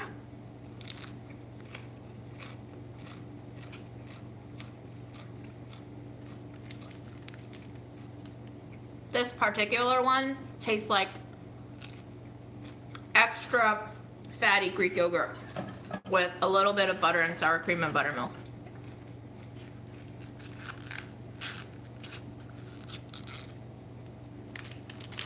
How do you feel when people arrogantly enforce grammar and pronunciation to people with accents? How do you think I feel? I've been the target of that enforcement. In the beginning, when I did test kitchen videos, I got so many comments on like my brioche recipe video that she pronounces yeast incorrectly. I can't stand it. I can't finish watching. And I'm like, bro, okay, bye.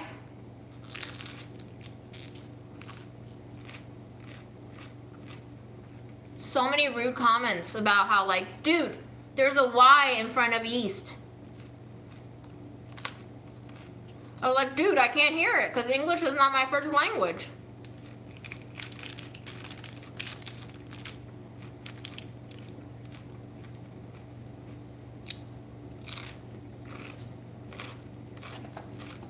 People thought I was doing it on purpose to like trigger them or some shit.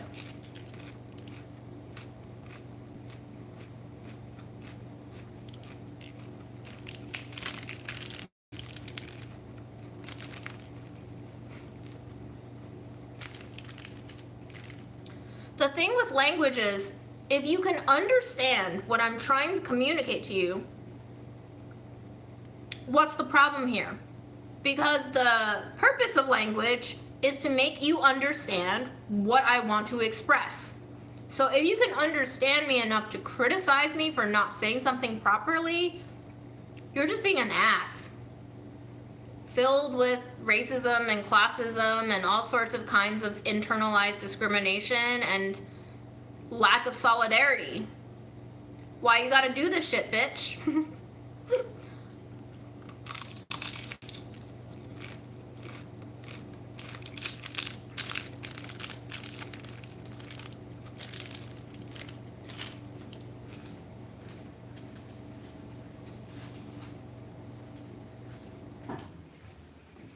I say bitch in an endearing way.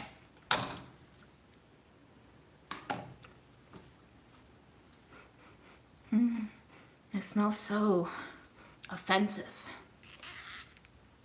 Just makes you want to slather it all over. Oh my gosh. Patreon level 89. Coating random PG body parts in creamy things. Just like an arm pit, a collarbone, maybe nose strolls.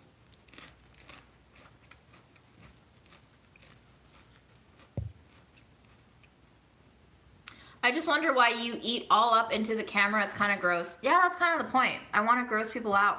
I want to do some comically triggering stuff. It's kind of a jab at ASMR videos that are like borderline grotesque. But some people like it when I do things very close to them. And some people hate it. And then it makes you think, well, why do I like this or hate this? It makes you think, doesn't it? I just want to make you think.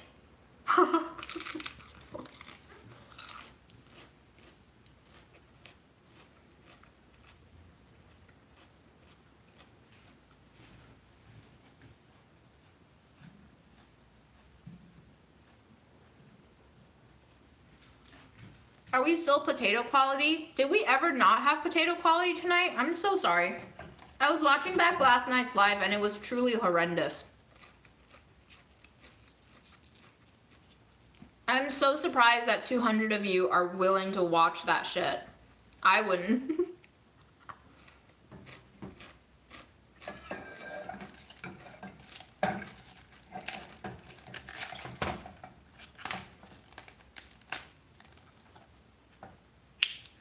As an Australian, I don't understand ranch. Listen, as a hybrid American, I also don't understand ranch. I'm just eating it because Aaron gave it to me.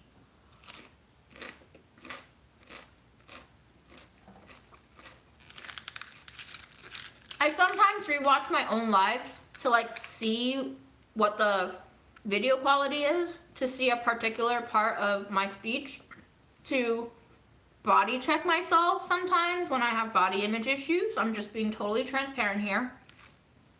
And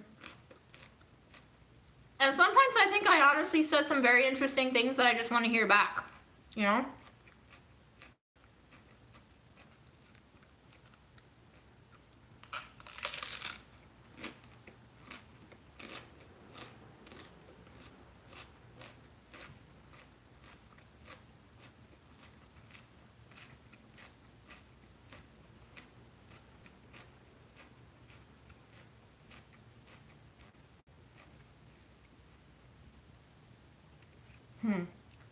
I wonder why.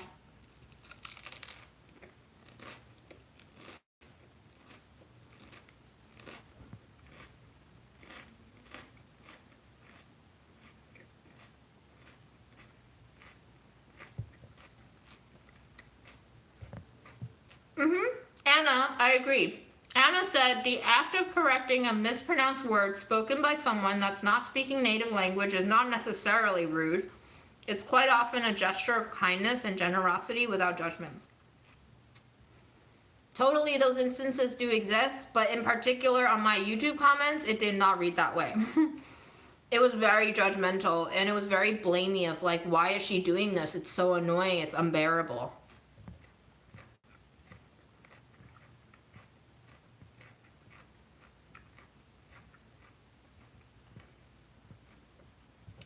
Are we limited by battery length tonight? Yeah, we have 33%.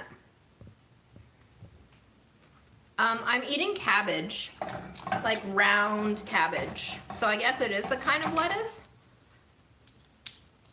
Hi-Fi Taupiota. Sorry if I mispronounced your name.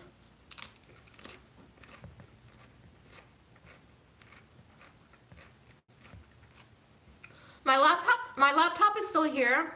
But I don't have Wi-Fi anymore because Spectrum is the only internet service provider in my building, and I don't want to give Spectrum my money, so I'm operating off of my cell phone data plan and the hotspot. And when I turn on the hotspot during my lives, the quality becomes really bad, so I don't.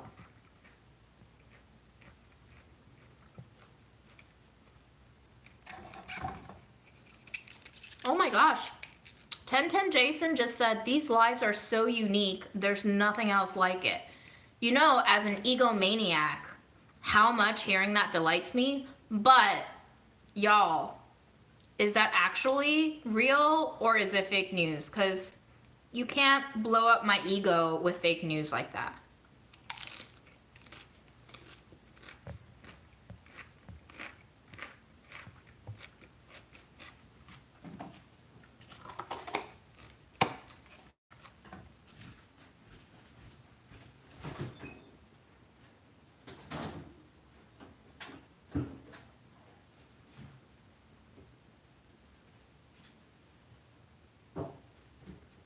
Now I'm hungry. If you eat long enough, you can make yourself hungry. Did you know that? Huh.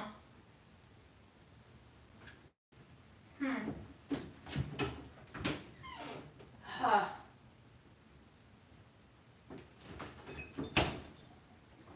All right, I think I just want some crunch.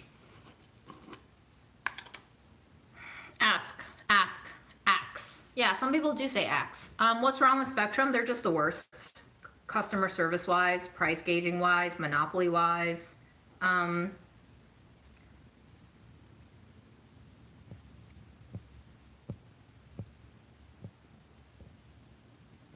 You've not seen another creator who does lives like this where the quality is from 1999? Fair. I am here to retroize the internet.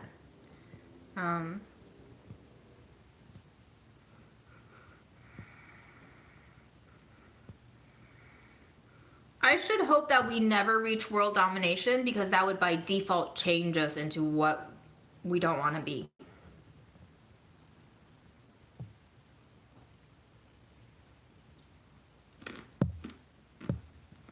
The internet is vast.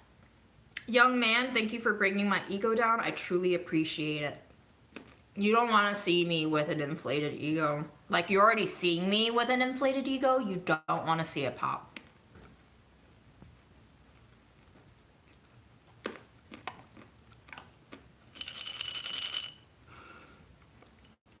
Lately, YouTube has been recommending me some random cooking videos with like 30 views. Maybe it's because I watch these lives. Are they good? Are they fun videos that you're being recommended? No, Jenny, we don't want a bigger Berkey fund because I was telling Ram about this. We were joking around about my Patreon that doesn't exist yet. Don't freak out. It's not. We're just brainstorming. And I was like, but what if I do make a tier where it's only limited to 5 patrons and they give me like 50 or 100 bucks a month each for me to buy new shoes so I can give them some, you know, shoe content, wink wink.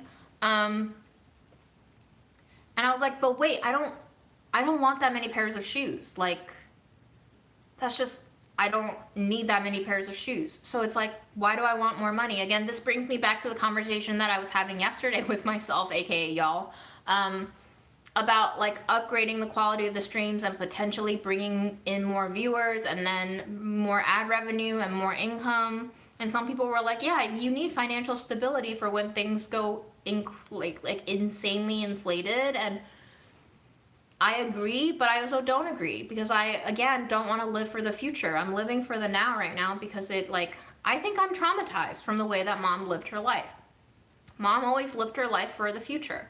And so right now I'm in this basically like reactive phase of my life where I'm trying to do exactly what I don't think mom did, which was live in the present. So I'm seizing all this time that I have right now as a luxury of living in the present. And I don't want to have to think about the future for myself because I think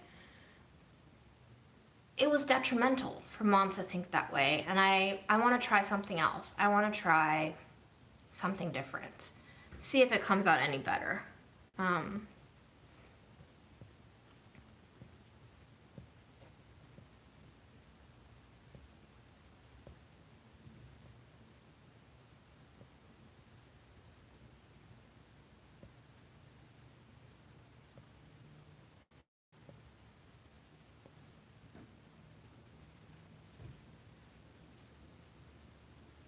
You know, you don't have to make something grow. Things will just grow if they're meant to be. So I'm just enjoying the process of watching something grow on its own. And in the meantime, I very much enjoy just doing me. I don't feel like I need to manufacture anything else, because what if I have all that I need right now? What if, can you imagine? What if I'm content right now?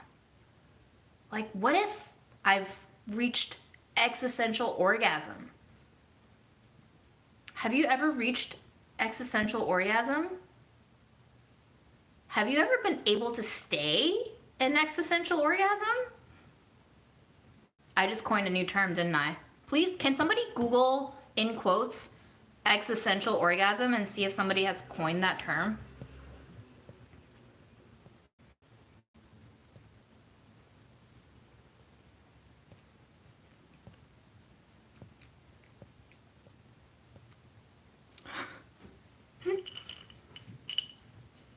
I don't need to pivot to cult leader.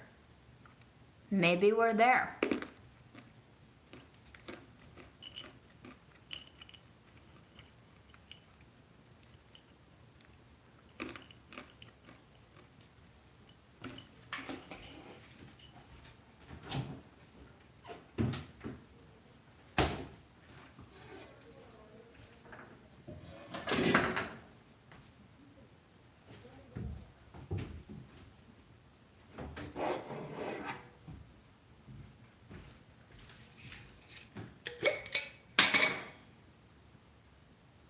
Yeah, I could smell the almonds. When I was toasting them, I could smell it. If you look at the BITE model,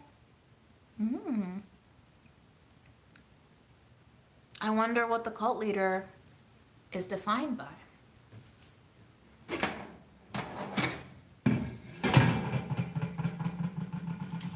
Are you saying I'm not doing a good job of leading a cult? God damn it. So much critique flying around these days. Jesus. Wait, I want to show you guys something before my battery runs out. Don't say anything important without me.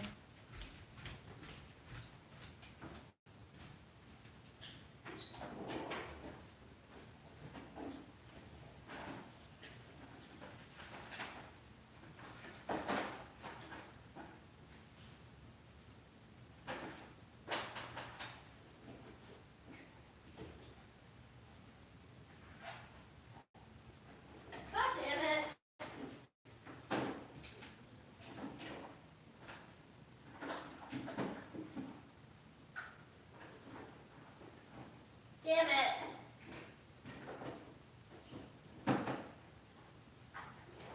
Okay, never mind. Damn, that's 2 nights in a row where I've, like, trolled you. That's 2 nights in a row where I've trolled you into thinking I had something to show you and then couldn't find it. I was going to show you a bracelet that I had in middle school.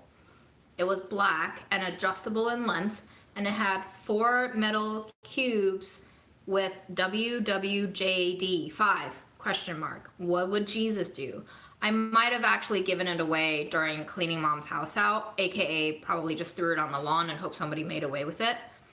But I was going to show you the What Would Jesus Do bracelet, and I would be like, guys, if we ever made merch, it would be bringing back the What Would Jesus Do bracelet, except my name could either be Jesus, or you could pretend that the J is June.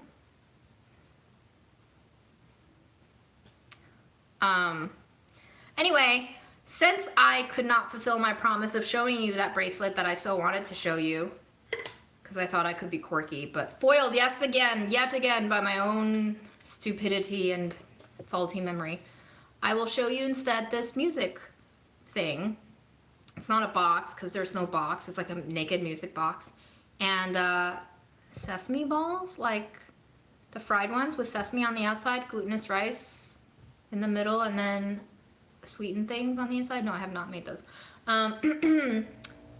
If anyone's birthday is today, happy birthday to you. And if anyone's birthday is recent, happy birthday to you. And if your birthday is not anywhere near, happy birthday to you. Oh my god, this is, oh.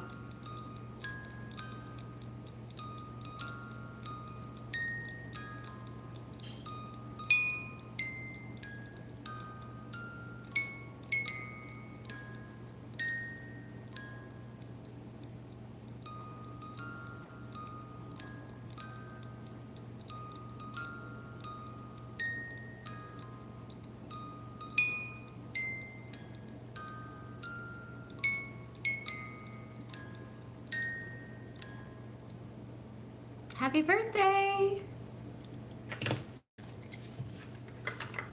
It's these little things that make me so happy.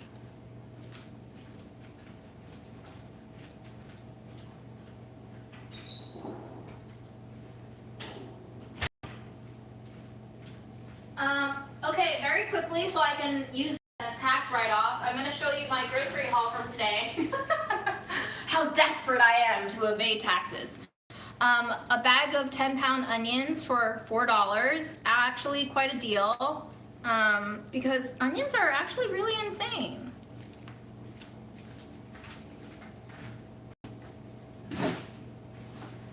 And then I got a slightly too green pineapple that I'm hoping would ripen soon for Grandma. $1.29, y'all, $1.29 for a huge ass pineapple. That might not ever turn ripe. We'll see, we'll see.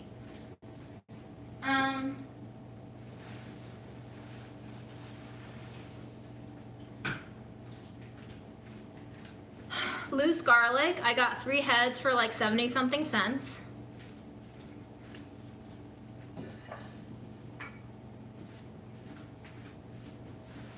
Yes, I'm writing off 75 cents of garlic. Every penny counts. A little knob of organic ginger. I think this was like 25 cents.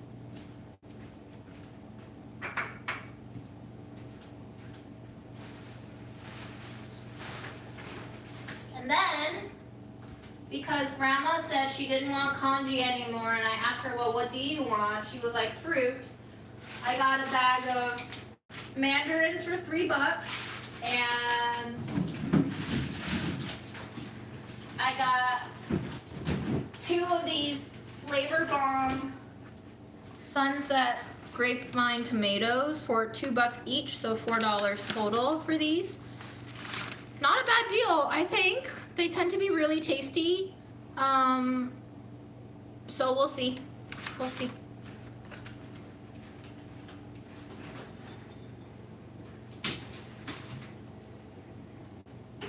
Did you like seeing my grocery haul? Mm-hmm.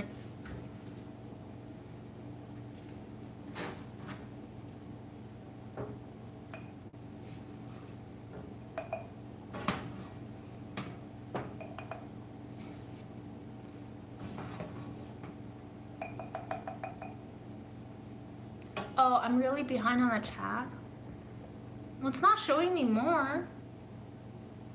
Gina just said, I love cherry tomato sauce. That's the latest. Austin says, June, if it's not rude, what's your MBTI? Apparently, I'm an INFJ with very aggro tendencies on the 5th trait.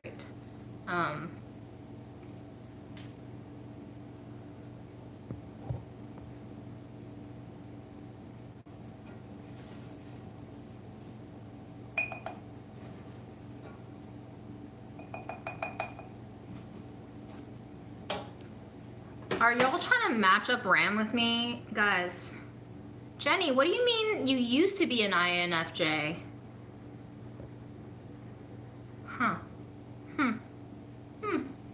Whole Foods? Whole Foods is insane. I don't go there until I have coupons. Like, I don't go into Whole Foods until I have coupons.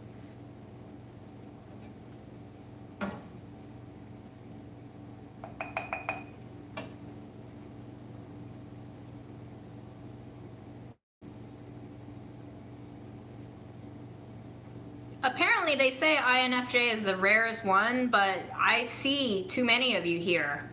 Y'all are making me feel not special anymore. Maybe we just all like each other too much.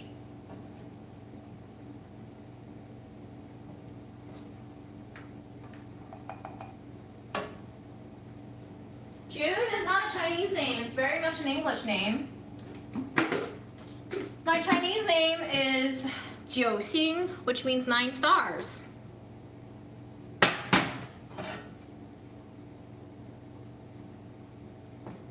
That's why my handle is thank 9 stars, because my last name means, you guessed it, thank.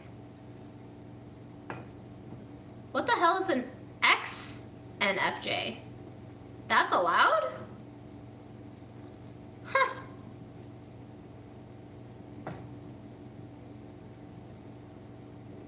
Yeah, Linda, that is the proper spelling for my name.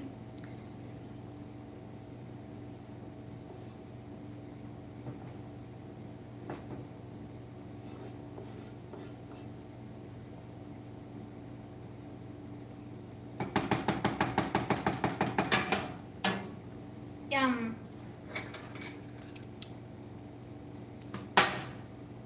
Bread being complete. What did you think about personality tests in general? I love them. I love being told what I am. I love finding myself. I love being defined. It makes me feel safe. I think that's why we all kind of like it. Anyone who says they don't like personality tests, liar.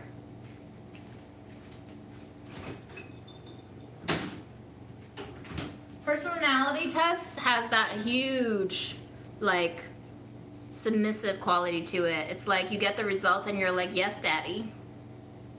Thank you, daddy.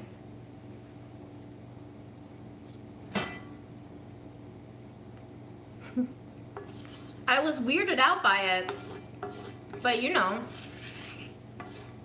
think back to the first time you kissed someone, or had sex, or did weed, or anything that was scary and terrifying, but maybe enjoyable. Think about it. Think about it.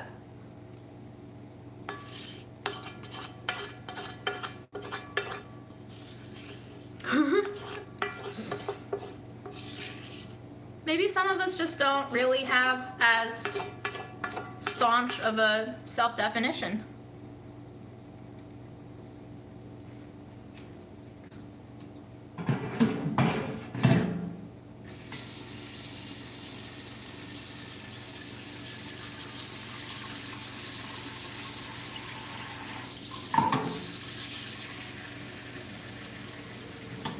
I don't know if you're all ready for this content, because honestly, I don't think YouTube is the platform for this, but I have a strange desire to eat all the seeds. And I really want it. Your first kiss fell downstairs? That's what I wanted to do. Oh, here comes the sex bots. They saw me.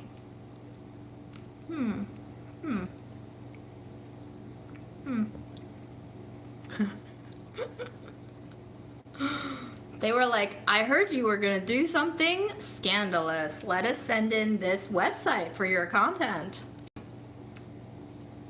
Licking is underrated for food. Why do we only lick ice cream? We need to lick hummus. We need to lick, like, roasted eggplant. Roast it until it's creamy and it falls apart. We need to lick, like, the juicy parts of an in-season tomato. We need to lick, like, a very spotty banana that's been fried until it's golden on the outside. Swimming in vanilla ice cream that's melting, pooling around that molten, syrupy mess.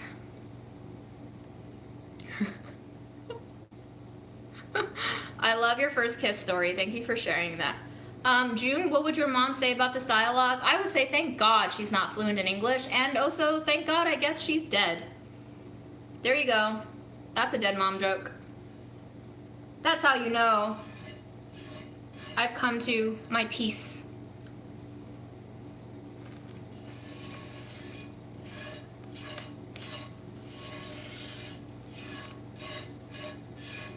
Honestly, when Mom first died, and I posted an Instagram story about making a Budget Eats episode with her pantry ingredients, people send me so many DMs about, sorry you're in the dead parent club now, but you're in good company, and people like crack dead mom jokes.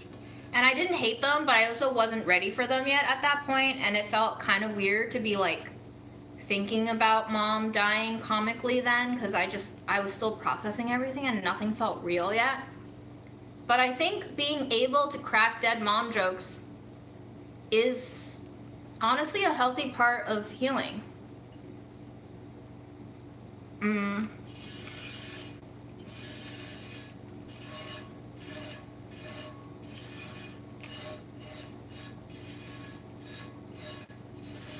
I don't think it was insensitive. I could read their tone. They weren't trying to be mean or crass about it. They were just like, mom would be laughing and she would be delighted to see you use these things and fuck shit up on Budget Eats. Like, it was friendly. I actually appreciated them at the time because they showed me where I could be when I finally got out of the shell shock period of grief. So, again, I don't mind comments that make me take pause. I don't mind comments that make me bristle upon a first or second or third read. I like to process why they trigger me. And I think that's been really useful for me.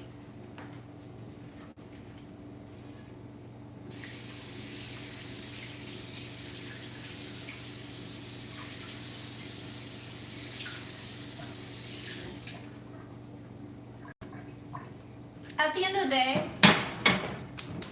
my own advice has always been don't take yourself too seriously. Don't feel like you matter too much. And so if I don't matter too much, then what does it matter if somebody says something offensive to me? If I don't matter, then me being offended doesn't matter. And that is a sort of liberation. That means nobody can hurt me that easily. Because at the end of the day, there is no me to hurt. It's like invisibility.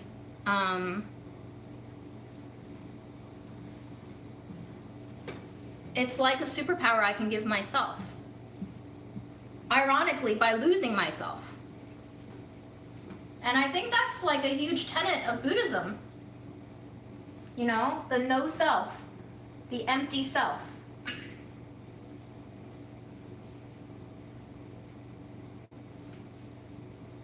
My favorite character in Spirited Away is No Face. My first crush was Haku, but my favorite character in Spirited Away is No Face. He represents all of us. Just looking for an identity, swallowing everything up, trying to fill the void, but really what makes him feel most at peace is being okay with being empty. If that's not the most Zen Buddhist character in all of animated history, I don't know who is. That movie is a fucking gift.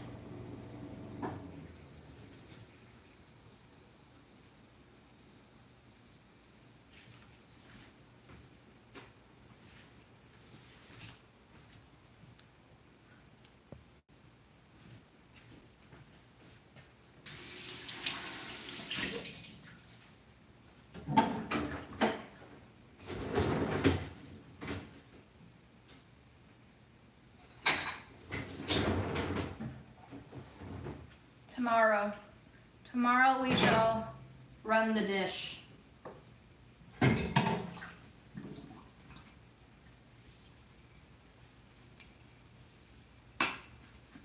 I think after I do the dishes, I'm gonna go away for the night because we've been live for 2 hours and a quarter. Damn. I hope you enjoyed my company.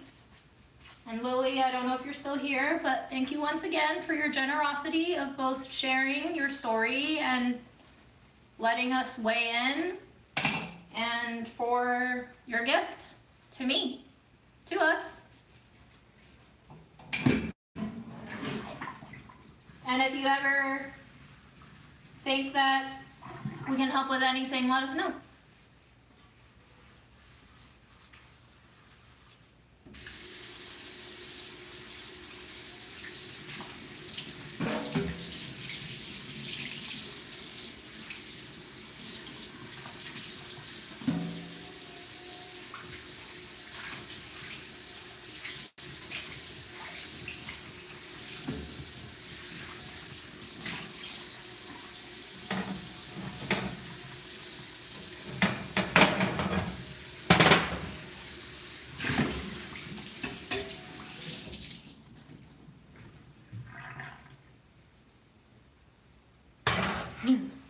Linda, we know you're not a guy.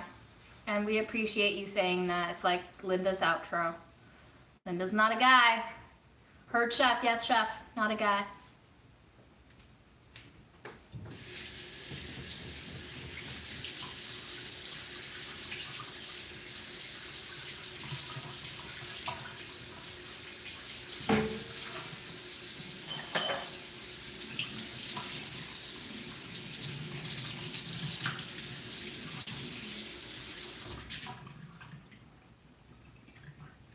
Dude, look what cooking beans did to my pan. Weird ass shit. I'm too tired to properly wash it tonight. Maybe tomorrow. That's so weird. Good night, beautiful chair. Indeed.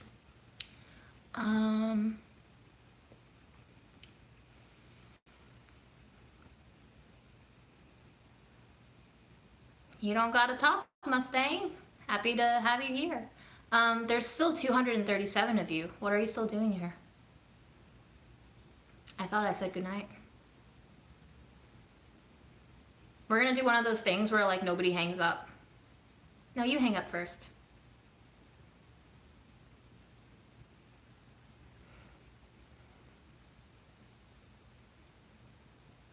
We just got someone back. Went from 235 to 2.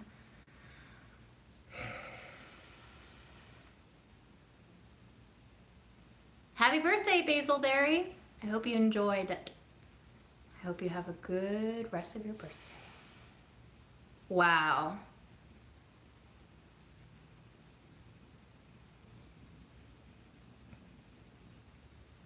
We just got one more person back. Oh, we lost 4. Thank you. Okay, bye.